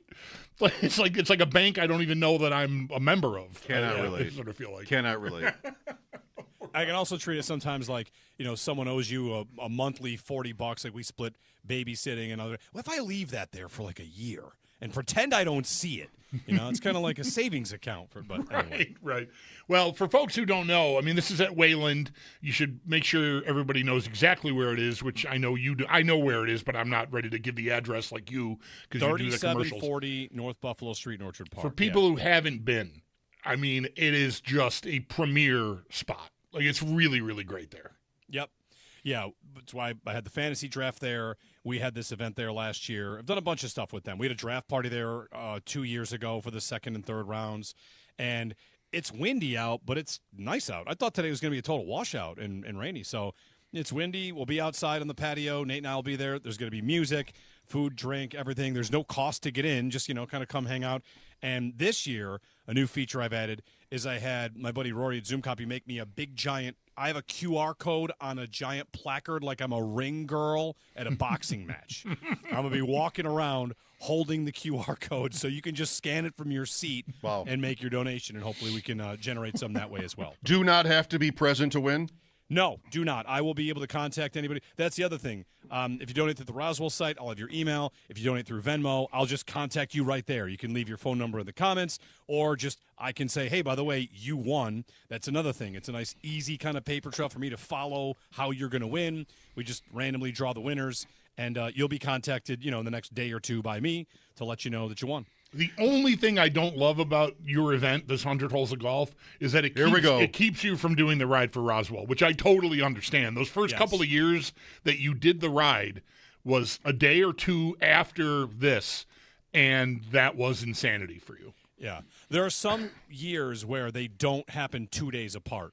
And in those years, I can do both. This year, however, while I'm not riding, I will be Friday at the Celebration of Hope at that event. I was there last year. I'm emceeing on the stage with Melissa Holmes. That event, the Celebration of Hope, was amazing, and I was honored to be asked to do that again. So, well, good. I will see you at that because I'm riding in the Peloton next Friday from Roswell to UB. I've never been to the Celebration of Hope, but I'm off next Friday to do that ride, which I'm extremely excited about. Reaching that threshold as a fundraiser to be able to take part. So I'll be able to see you in action. I heard you did great last year, so I'm excited that you're in for that. It's an amazing event. Last year was my first year doing it. I was really kind of blown away. The ride itself is such an incredible event, and that Friday Celebration of Hope is just like the perfect opening ceremony to the day on Saturday. Do you have time for one sports question? Always. If you woke up tomorrow morning and found out that the Sabres had traded Bowen Byram, before finding out what the trade was, would you expect it to be something you would like? Yes, I would expect it to be decent, yeah. Is he the only piece going? Or is it a 2-for-2 or a 3-for-3 kind of thing, I brought this up with Paul today a little before the Dreger report, and I asked Paul, we've spent so much time talking about Alex Tuck, and to me, that's a coin flip on whether or not that happens, whereas the Byram conversation is a fork in the road. Like, what do you want to do? Mm-hmm. This is chart a course, Yarmo. What's the plan? I think it's defendable to do what they just did with Tuck, which is let's ride for a year. We're good enough. We're going to ride for a year, and if we lose him for nothing, I can make peace with that, unless the option B is strong enough to move. That's kind of where I would be. I would not be living in the you can't lose him for nothing camp. I'd be in whatever makes me the best this year, and if it's a switch, if I'm taking a left in the fork, it's got to be good enough that I don't feel like I made a downgrade this year.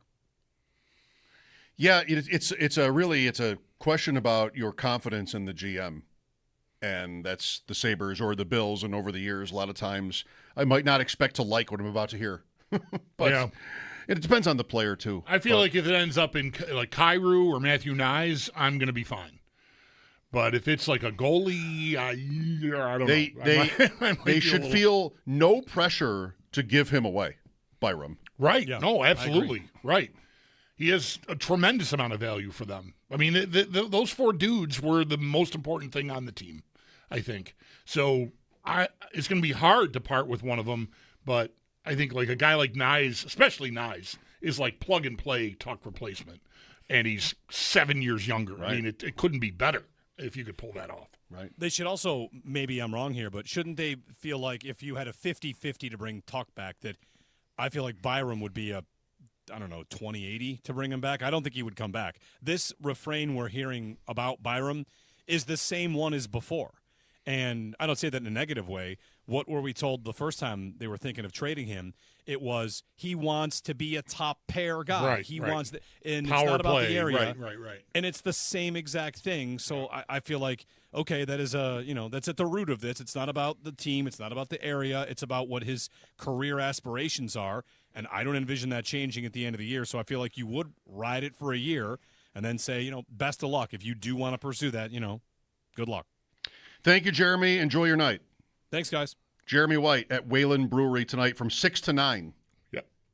And you can follow Jeremy online and scan the QR code, $25 for a ticket to the raffle, and win that way. Nate Geary, too.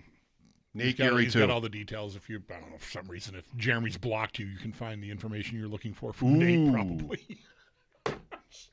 You know what? The guy blocked me, but I still want to donate. That would be that's a move. That'd be a great move. Mike Schopp and the Bulldog here at 803-0550. This is WGR.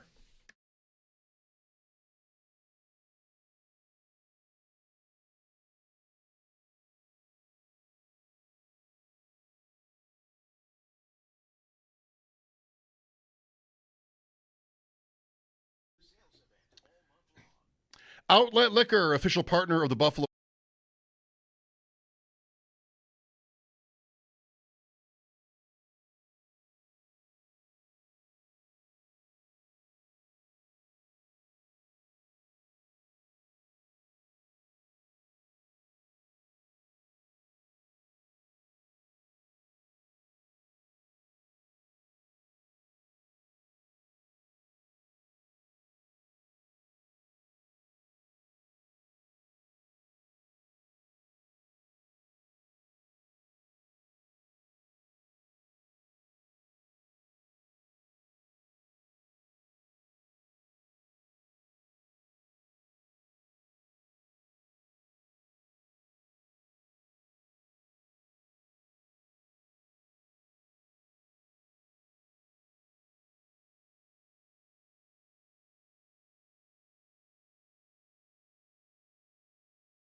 How much time? We have 4 minutes? Better than the 9 seconds we had an hour ago.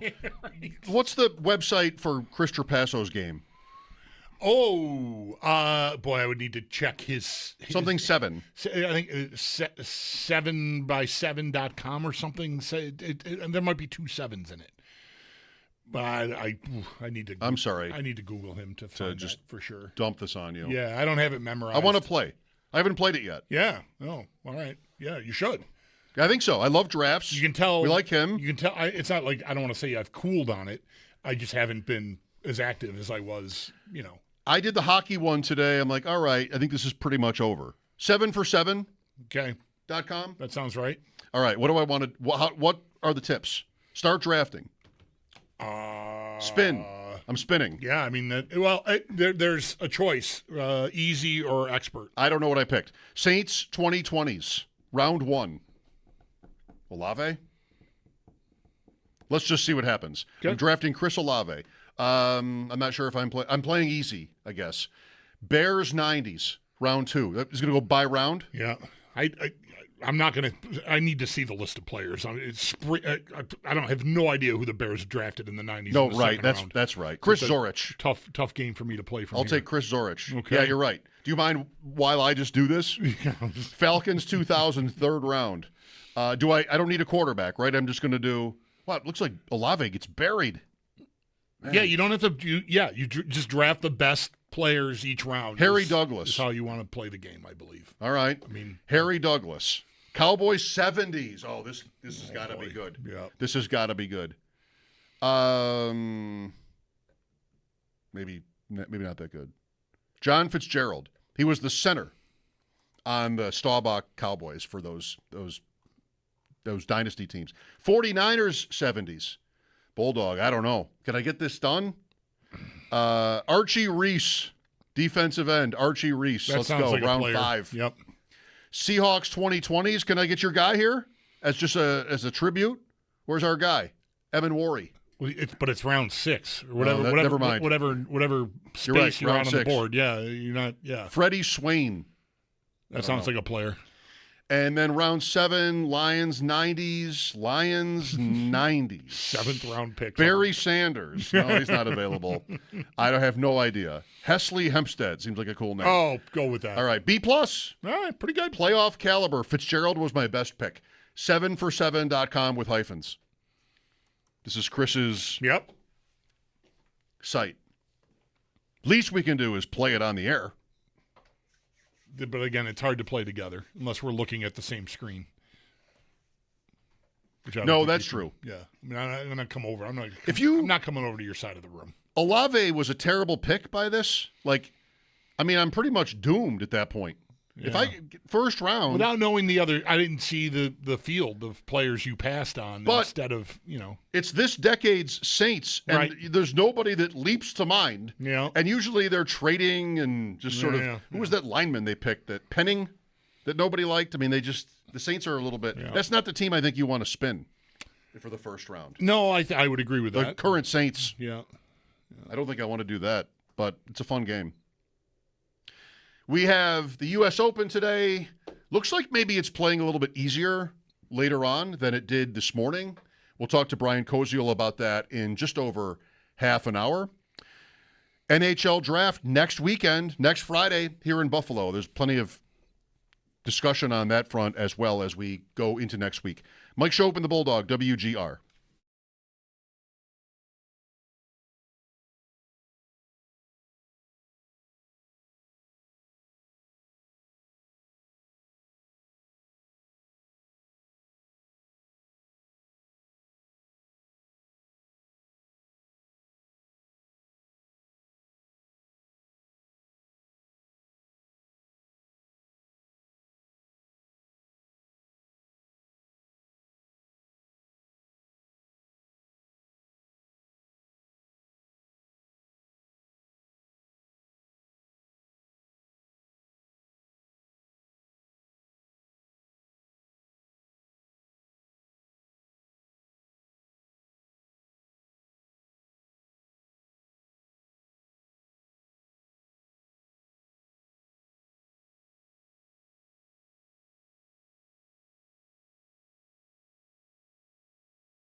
Rumors about in the NHL. Earlier this morning, TSN's Darren Dreger reported multiple teams are exploring a trade for Sabres defenseman Bo Byram.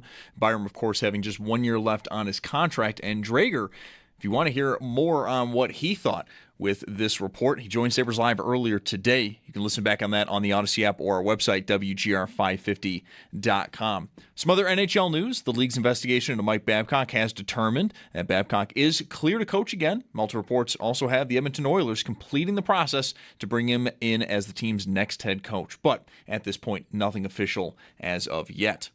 4 more games in the World Cup, 2 of which are in the books. South Africa, Czechia got the day going. It's a 1-1 draw there. Switzerland takes down Bosnia and Herzegovina. That game was 0-0 in the 73rd minute. It ends 4-1 in favor of the Swiss. At 6 o'clock, Canada versus Qatar in Vancouver. Then at 9, we've got Mexico versus South Korea in Guadalajara.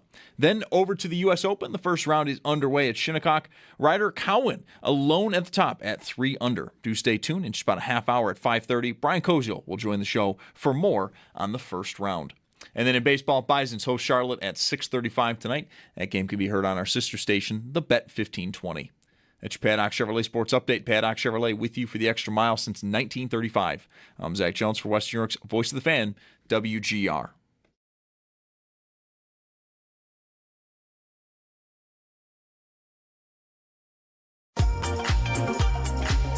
Mike Schopp. Hey, put a little. I never get this line out the first time. It's not even good. Hey, put a little bit more in there, cowboy. And the Bulldog. What's your degree in? Kicking ass and taking names. On WGR Sports Radio 550. How do you feel about your golf picks so far? Fine? Yeah. I mean, I feel all right. A couple guys might be dead. Yeah, that's pretty clear. Yeah. Spawn, Kim, 77s, 7 over. Yeah. Probably that's dead. Yeah. Does anybody win from 7 over? I did make it clear that I was taking Siwoo Kim, right? Not Tom Kim. You did. Yeah, okay. Just wanted to make sure. I saw Tom Kim like even. I'm like, can I try that? Can I try that? No. A little Kim and switch? I think I said Siwoo. Bait and Kim? Little bait and Kim? Yeah. So, yeah, there's a couple of guys that are in real trouble. But, I mean, even Koepka ended up, I think, 2 over. He's 3 over, so 5 back. Like, that's manageable, I think. So, and 6. I've got other guys in between there, right? Yes. So, like, Rory and Oberg are both, 2 back, 3 back? 1 under, what's the lead 3's now? the lead now. 3's the lead now. An amateur leads. Yeah. Well, that won't last. Oh. Listen to that. I feel okay about the picks. Okay. I did not see DeChambeau coming. He's having a very good start anyway. He started during our show. So. Well, he's won this event. Right. And, he's mostly a top player, so that wouldn't surprise you that much that he's going to maybe contend, right? I'm stunned. Why? Because he's looked terrible in since he won the U.S. Open 2 years ago, he's, I think, mostly been a disaster in the majors. Yeah. Okay. Like comically bad. I remember some of that. Yeah. So but his winning wouldn't be more shocking than this amateur. No. Or Ben James. Yeah. Or some of these other people. No, he's a big famous guy who's won tournaments. So it's in there. It just hasn't been. Okay. Hasn't been there very. You never gave him a thought. Not even once. Okay. No, and he wasn't even. I don't know where he was in the odds. He probably was in the top 20, but. I think, for the first major this year, maybe even the second, he was like, no, it was Rahm and Rory and Scotty probably all 3 times. I'm trying to think like how high he was, but I feel like he's been someone way up there. You didn't pick Fleetwood? I don't like Fleetwood. Analytics. Everybody likes him. He's dressing like the dad from Leave It to Beaver, for crying out loud. Did you see the tweet? I cannot get behind a guy that looks like Ward Cleaver. The show has never sounded older. Did you see the tweet that compared his outfit today to Robin Williams in Good Will Hunting? No, I didn't see that. No.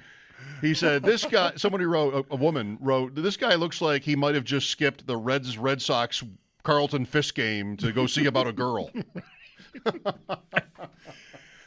I kind of like the whole fit, but I just it's just he's just sort of over there by himself. Interesting. What the deal? It feels like a snub. I should say I don't like. I've liked him. I just don't like him to win the tournament. I do. No, good for you. I'm all about him. You should be rooting for him. I am.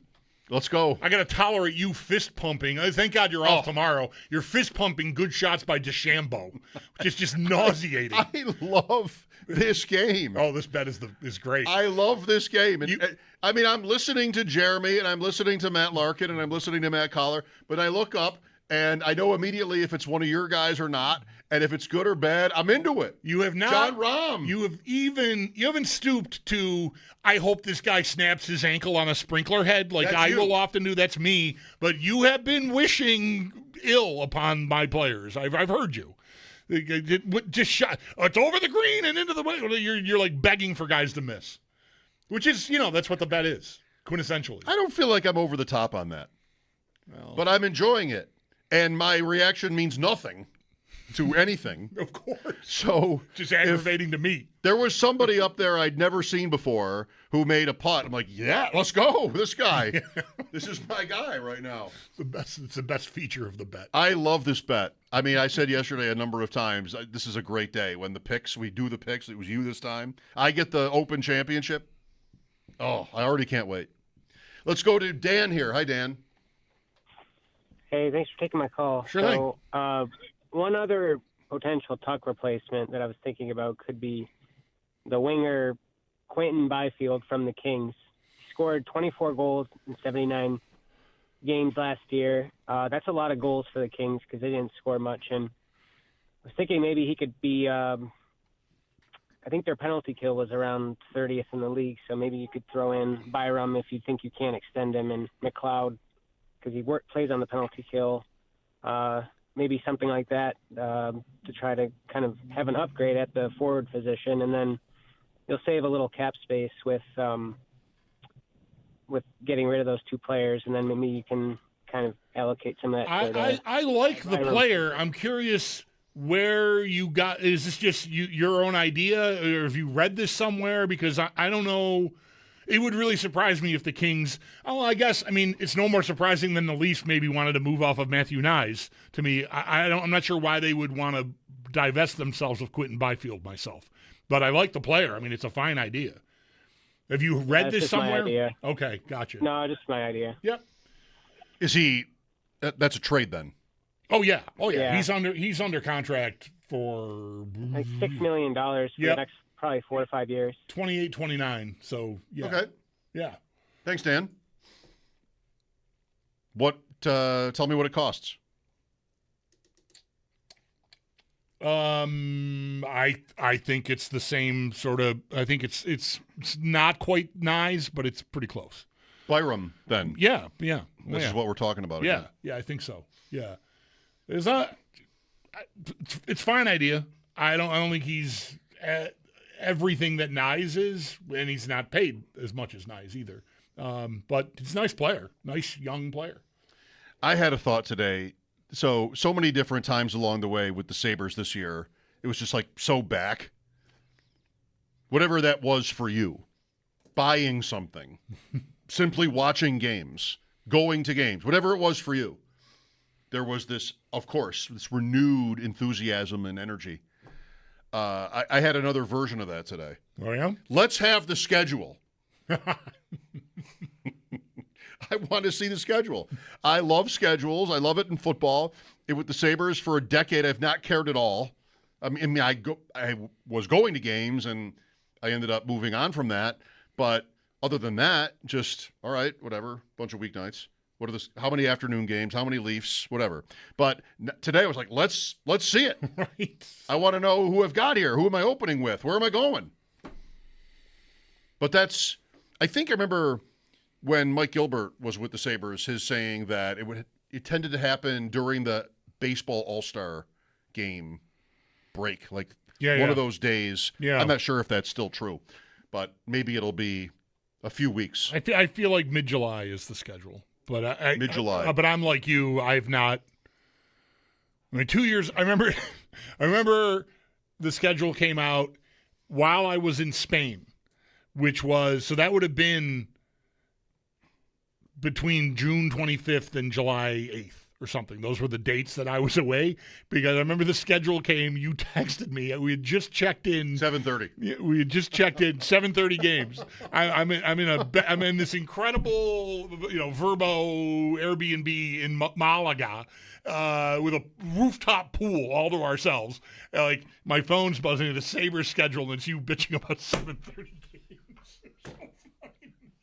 Anyway, that's the last time. That means we we stay until 7:30. That's the last time I can remember when the schedule. Are they going to have more of those because they're good now? I don't know what happened. Are the Sabres America's darling? Might be more. Are they the darlings of TNT and ESPN now? Could be.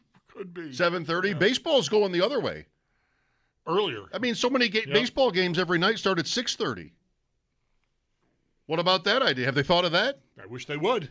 I wish I'd love that. Let's see some 6:30. I'm all for earlier games.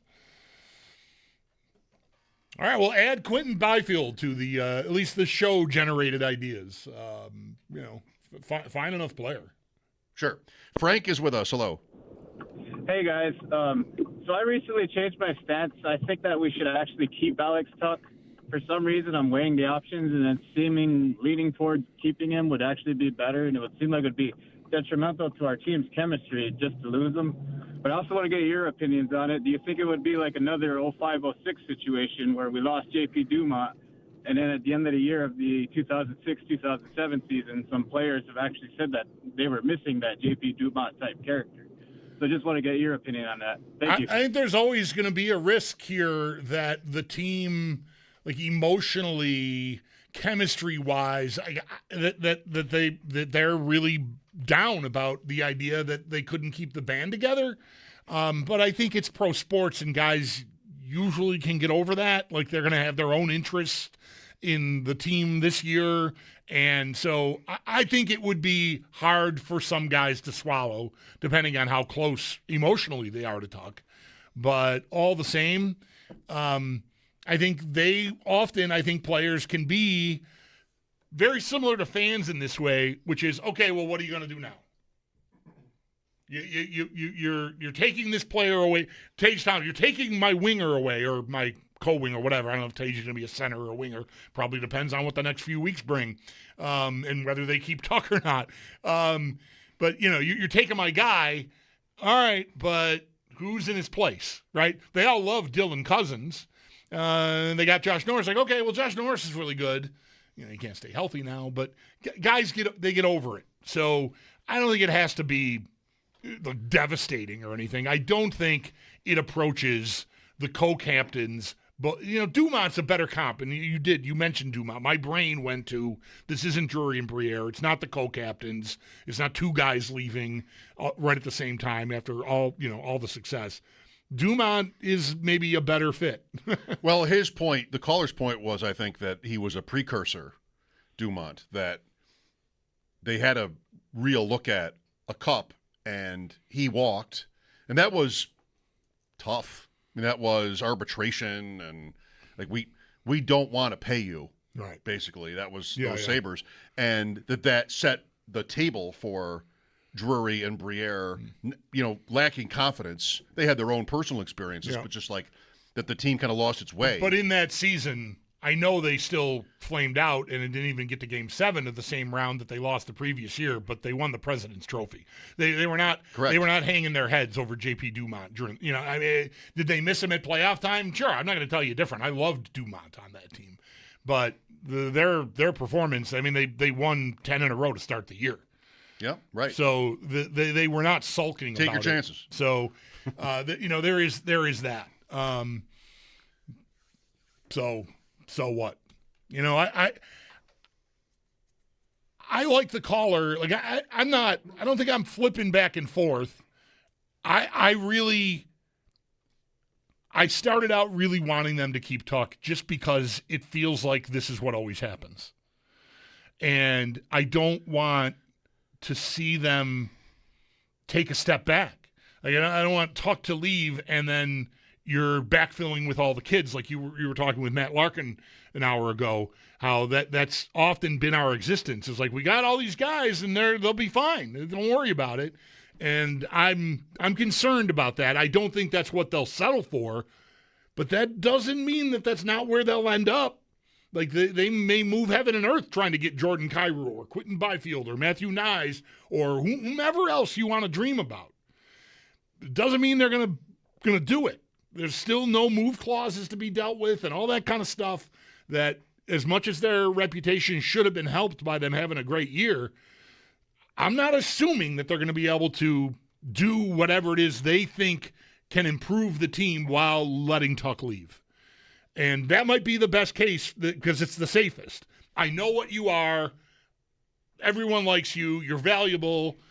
I trust that you'll be excellent for at least a little while of this contract. I don't know what'll happen down the road, but I want to keep contending. Tuck's the safest play because it's a bird in the hand. But I'm sort of settling into, if he wants, $11 or $12 million, this is not going to happen here, I don't think. That seems right. And I think he'll get that on the open market. Let's go to Mike next. Hello. Hi, guys. How are you? Good. Boone Jenner is a name that was recently linked as possibly going.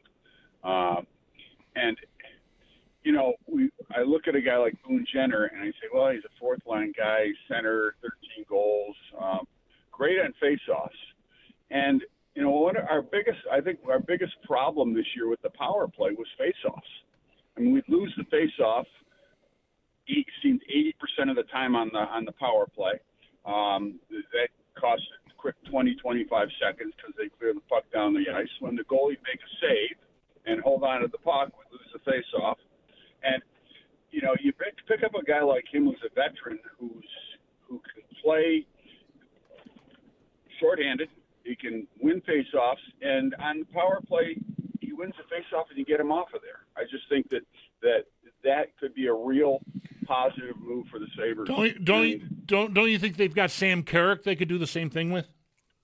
But Carrick's not as good as Jenner on face-offs, and Carrick's not as good offensively as Jenner. And Jenner's a leader. Jenner's been a guy in the locker room. He's been one of those guys for years. I just think that he would be a perfect fit for a two-year contract. It's not going to cost you that much. And I think they're going to lose Tuck because you can't keep Tuck and Byram. I'd rather have Byram, and we got replacements for Tuck. So. Do we actually know any of this? Like Jenner versus Carrick on draws or 80% on power plays? Do we actually know these numbers, or are we just no, Mike? I mean, okay. 80%. You're just saying that was most. You felt it was most of the time. Yeah. It seems like we lose all the faceoffs on the power play. Okay, but they don't. That's not really what happens.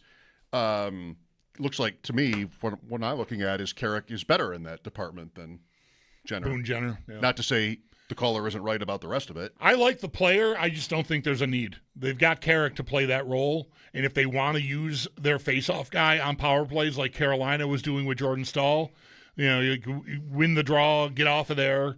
They did some of that. He ended up playing some on the power play too because whatever, he was hot and scoring. I just think it's a duplicate of a guy you traded for already that's under contract for a very reasonable deal. So, it's, to me, splitting hairs a little bit. Is Jenner the better overall player? Is he a better skater? Is he a better this or a better that? It's just not a role. It's not a role I need more of on this team. Okay. I think, if I trust Carrick. And is he a trade too? No, he's the UFA. Okay. So, I mean, you could just sign him, but I don't know. I don't think it's a fit myself. Okay. Thanks, Mike.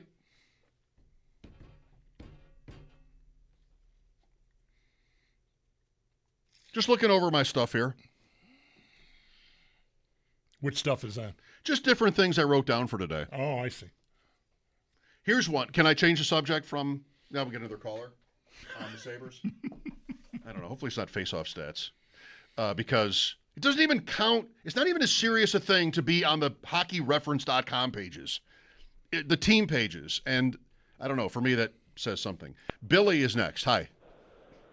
Hey, guys. Yeah, listen, It seems really funny. Like the way you guys are going through things, it reminds us of what happens up here in Toronto. We want to get this, we want to get that, and look what it's gotten us. It's gotten us nowhere. Matter of fact, we've taken a bunch of steps back. Look, I really like what the Sabres did this last year, and I'll go off the Sabres, and I'll go to baseball for a second. I thought the Baltimore Orioles, with the prospects they had, were going to rule baseball for the next 5 years, except for maybe the Dodgers. That's how many prospects they had, and that's how good they look. And look what happens. They trade prospect, they trade this guy, they trade that guy for one-year guys, and what happens? The Baltimore Orioles are now irrelevant. Everybody in that organization should be fired as far as I'm concerned. And that's where it takes me back to the Sabres. I love the way the Sabres looked.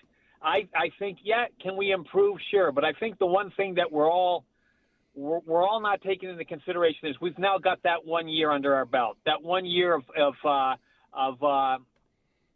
getting better, and everybody has that 1 year of seeing what the playoffs is like. I think we're only going to improve, and I mean, if we can improve the team by doing something, I get it, I guess, but the one thing you can't be afraid of is to spend money. And if Tuck's going to cost you that amount of money, spend the damn money on him. If you have prospects down on the farm, that's great. But I don't want to trade Tuck and then these prospects come up and they're not ready and they're not good enough. We hear all the talk of how good they are. I mean, here in Toronto, our team is going to the Calder Cup final. We're up 3-0 on the Chicago team. What does that mean? Does that mean we're going to be great next year? No. Go with the veteran guys. Go with the guys. If you have to pay the money, don't be cheap, and it will reward you in the end. Well, it doesn't, Billy. It doesn't have to be Tuck or all kids. That's the point. Like when I can settle into understanding them not wanting to meet an $11 or $12 million a year price tag on a player like Tuck at his age, what I want to know is, because I want to hang on to him too if I can, but that money gets pretty outrageous, I think. Then what am I going to do that isn't just the kids? And I can't know what is going to happen and what they're going to do, but in order for me to sign off on Tuck leaving, I'm going to need I need a veteran. I need someone in place. I'm not going to just say, Noah Ostlund, you're our top line winger next year. I'm not prepared to do that. I like those guys. I can't say as much as anyone because maybe people like them more than I do. But I'm just not prepared to just hand it all off to Kulik and the kids. I think I need a cup contender. I think gets an adult replacement for Alex Tuck. I think that's all very reasonable. One reason why I got into this job, this career, was because I would listen to shows like this and be like, wait, no, somebody has to say the thing. Can anybody think of one player the Orioles traded? Anybody out there actually pay attention to the caller? Fire all the Orioles executives because they traded all. I can't think of any. There's probably one. I don't know. Their team right now, Brian is an Orioles fan. Ask Brian. He's next. Their team right now is all those kids. Right. They didn't trade all those guys. They kept them. What they did is they underperformed. They looked like they were breaking through. 3 years ago, I watched a bunch of the Orioles. They're all there. Gunnar, Rutschman, Basayo, Mayo, Kauser, Bradish, they're all still there. What they didn't do is come through as quickly and as What's he talking about? As everyone thought they were going to. What is this guy talking about? He hung up before I could get my mitts on him. What is he talking about with the Orioles? He wants to fire all the Orioles people because they did a thing they didn't do? That sounds reasonable. Maybe there's got to be somebody he's thinking of for that. Why would you pull that out of your pocket and use it if you didn't have some backup? But what? It's not what happened at all. Not to mention what's going on in the American Hockey League. I don't have anything on that, but I just feel like the Orioles are all those same guys, and they're all mid-20s, and they're losing. Their pitchers all got hurt. That didn't help. They traded Grayson Rodriguez. Rodriguez was hurt for 2 years and went to the Angels, and now he's hurt again. Wasn't there? I've got that name of an outfielder in my head that I feel like I've seen playing somewhere else, but I'm not sure if he was one of the young guys. O'Neill, Santander, maybe that I think he's somewhere else. I think that's right. Yeah. I think that's right. Yeah. Maybe there's got to be one. Yeah, he might be the one the guy's thinking of. Okay, I don't think that's Brian. There's not a long list of them. I'm not sure how serious Brian is about the Orioles anymore. But they also have added young guys. Like Boz is their top pitcher, one of them, and they got him, and he's young. They added him. Anyway, it's just annoying to drive around and listen to shows where somebody doesn't say the thing that, like, what? I try to do that. So do you. Brian Koziol next. We'll talk about the U.S. Open on WGR.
Rumors about in the NHL. Earlier this morning, TSN's Darren Drager reporting multiple teams are exploring a trade for Sabres defenseman Bo Byram. Byram does just have 1 year left on his current contract. And for more on this, Drager did join Sabres Live earlier today. You can listen back on the Odyssey app or our website, WGR550.com. We've got 4 more games in the World Cup today, 2 of which are already in the books. South Africa, Czechia, they drew 1-1. And then Switzerland, they took down Bosnia and Herzegovina 4-1. Coming up in about a half hour at 6, Canada versus Qatar. That game is in Vancouver. And then the last game of the night will be at 9, Mexico versus South Korea in Guadalajara. Then over to the U.S. Open. First round is underway at Shinnecock. Ryder Cowan alone at the top at 3 under. And do stay tuned. Coming up next, Brian Koziel will join the show for more on round 1. Then in baseball, Bisons host Charlotte tonight at 6:35. And that game is over on our sister station, the Bet 1520. That's your Paddock Chevrolet Sports Headlines. Paddock Chevrolet with you for the extra mile since 1935. I'm Zach Jones for Western New York's Voice of the Fan, WGR.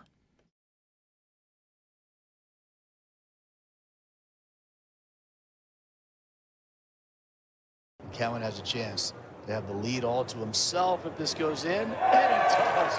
The amateur is leading the way here at the U.S. Open on a Thursday afternoon.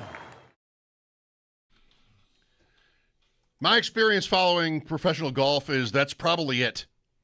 Nice. Give him the trophy. It's an 83 incoming tomorrow. Ryder Cowan. I don't want this to reflect at all. I hope nobody even would think this badly on Brian because of how much not only do we like Brian and respect him, but how much he knows. Will he know who this guy is? Ryder Cowan. Pressure's on. I'm going to predict that Brian has seen him play at the Porter Cup. That's a great call. Is he named for the Ryder Cup? A golfer by the name of Ryder? Let's let Brian. All right, Brian. Let's let Brian. What have you got? Okay, here we go. No official world ranking because he's an amateur. He is a senior at Oklahoma, and he went through the 2 stages of qualifying in order to get in. He made it. And here he is, and a perfect front 9 for him so far. No bogeys, really impressive. And I can't tell you if he is named after the rider. Well done. Good enough. Passing grade. But you did not see him play in Niagara Falls. No follow-ups on Ryder Cowan, please. Fine. It's fair. You don't deserve even it was rude to ask you the first question. So he is the leader of the U.S. Open, -3 through 10 holes. What kind of day has it been? It's not exactly a non-event today, but everybody's just sort of, well, not everybody. What's the lead story today so far? I think it's playing exactly how probably the USGA wants it, right? You've got leaderboards that are super tight and not that many guys that are under par. And, I don't think I'm not rooting against Ryder Cowan here, but maybe he's at some point going to have a bump or 2 here coming in, and there's, maybe he will be or won't be, but it could be an interesting day 1 story. But, yeah, not a lot of players under par. I think that's exactly how the USGA wants it. Today was the day, if there was going to be any sort of severe wind conditions that maybe got out of hand or people would have said unfair or along those lines where maybe the pin placement, guys are hitting perfect shots and all of a sudden the ball just keeps rolling. Today they were most concerned about the wind today. This is the predicted heaviest gust. So the fact that maybe they're going to get through today with no issues, I'm guessing the people that are running the tournament with the USGA are probably breathing a big sigh of relief. Okay, we move on, and it's playing out kind of how we want. I think there's been birdies out there, so I think that's been fun. I am never one that says like a tournament has to be a certain score. I know the U.S. Open, they love it to be even par as your winner. But to me, I want all I'm asking for is fluctuation in the leaderboard because that's what's entertaining. That's what's exciting. That's why the back 9 at the Masters on Sunday is so amazing because people can go up and down with swings all over the place. And I think this course sets up for that. I think there are some birdies out there. We saw Scheffler was up and down and up and down. He made a double bogey on 8, and then he had a stretch where he made 2 birdies in 3 holes and kind of got that back going.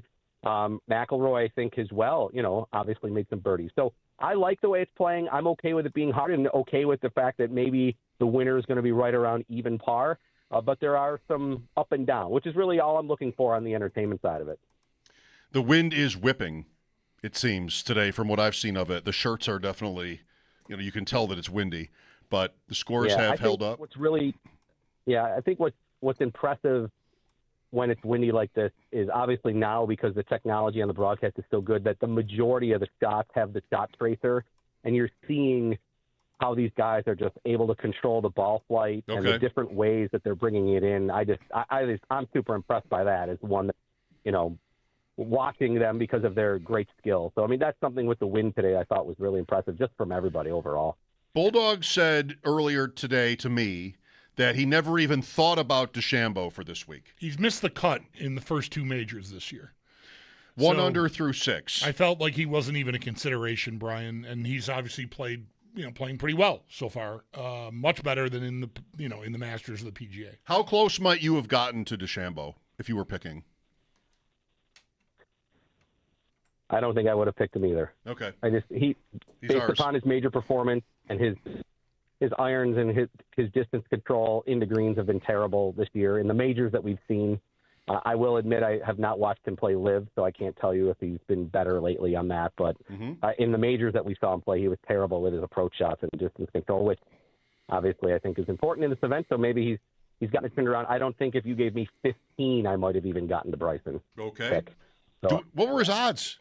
Was he in that middle group? Probably. I think he was. I never really looked at his name because I never one time. He could have been fourth, like Schauffele, right? I said when I picked Schauffele, I don't really like watching this guy play. I never am rooting for him, but like he's a two-time major winner.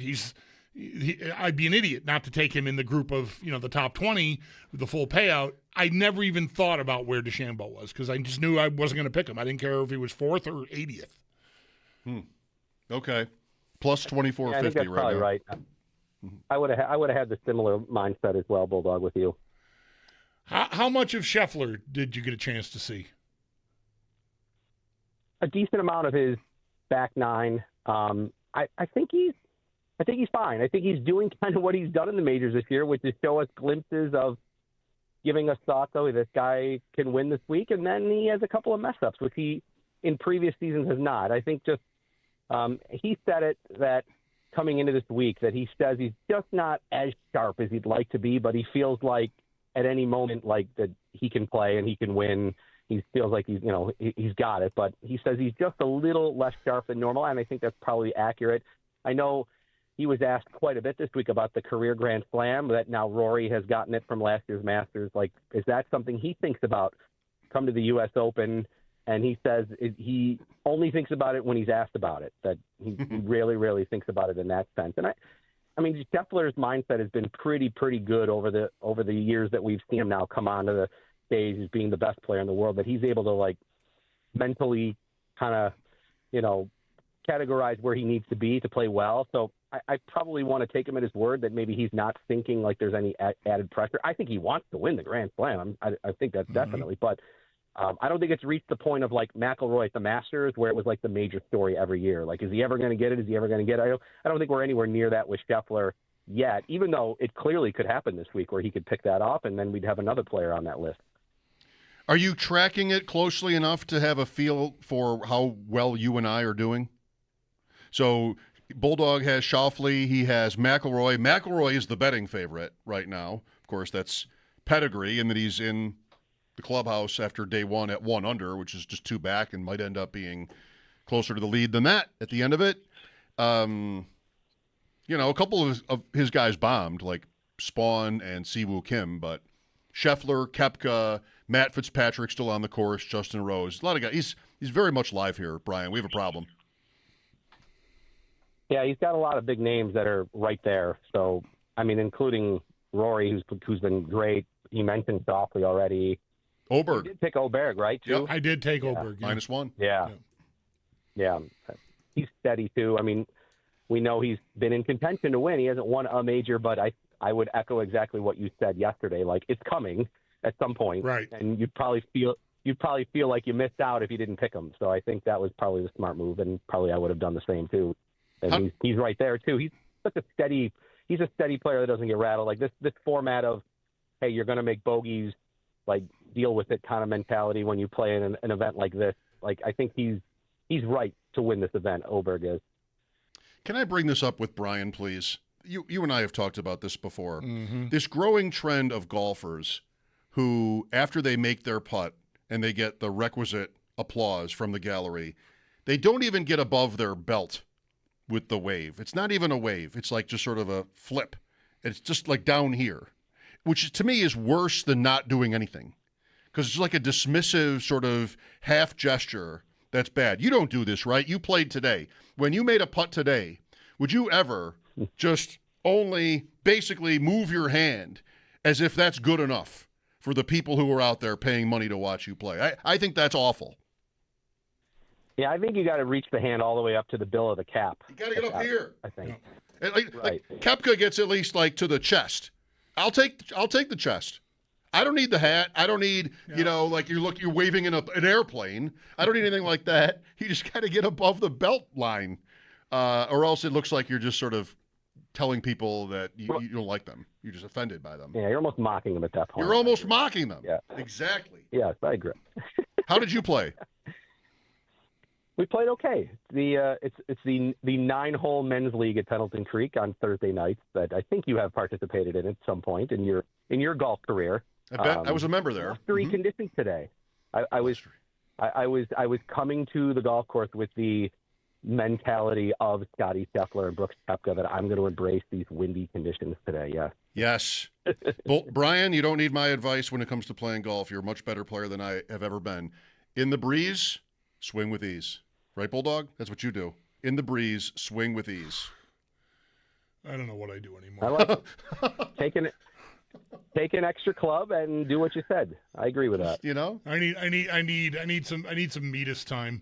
I need some meatus time, and I need like rapid weight loss or something. I think I'm falling apart physically, Brian. Oh no! I get my best years. I feel very much suddenly behind me. All right. You're still beating your son, though, I hope, right? No. Oh, boy. No. Oh, boy. We asked Brian a question about the amateur leading the Open. Now it's even gotten harder. Brian, let me tell you, you're not that familiar with Delaware. Here's what happened at Delaware on Saturday afternoon. We're waiting to tee off on 11. There's a father and a son ahead of us. Their cart is parked past the green, and they're on the green. It's a 286-yard hole. It's a short par 4. And my friend John Gale hits. I hit. There's a group of 2 younger guys behind us in a cart. They're waiting. And Owen is waiting because we've watched him drive the ball over this green regularly. We're like, you can't hit yet. He said, can't hit. One of the guys in the cart is like, I think it's probably safe. Oh, chirping, no. right? We ignore him. Oh, geez. We ignore him. And we definitely, he said it. There was no question he said it so we could hear him. I mean, he was not just saying it to his friend. He said it so we could hear it. We ignored him. I'm not kidding you. The father and son get in the cart and drove away, and Owen hit his ball right where their cart was sitting. And I turned and just stared at these guys, and they would not make eye contact with me. Classic. I love it. Passive-aggressive behavior. He is bombing the ball, Brian. Bombing it. Amazing. That's fun. That's a fun stage to be in where you're just hitting it so great and so far you walk up there with confidence. Yep. Shame on those USDA ball rollback people that spoke yesterday about that and said they wanted to shorten everything up. Yeah, get out of here with that. When those 2 guys who wouldn't look at you the first time or the second time drove away, and what they said, he should go play somewhere else. Right. Go play a different golf course. You're too good to play here. Yeah, go play somewhere else. All right. All right. Maybe you guys have a date tomorrow. I won't be here, but thanks for your time as always, Brian. Sounds good. Bulldog, we'll talk tomorrow. Okay, thank you, Brian. Brian Koziel on the West Her hotline. Our man, Ryder Cowan, bogeyed 11, -2. It's already four-way tie for the lead. It's already happening. Brian calls in 5 minutes later. We don't even bring his name up. Can we live bet whether he finishes over or under par right now? Because I would bet over. Really? Yes. How many holes he got Very left? disrespectful. 7. Oh, yeah. You think he's going to go 3 over on the last 7? Yes. All right. I'll bet that with you. Okay. Sure. Okay. It's a bet. I'll back my guy Ryder Cowan. Hang on, let me go see if I can find that action in my DraftKings app. Oh wait, it froze. I'm good for it. 803-0550, Mike Schopp and the Bulldog, WGR.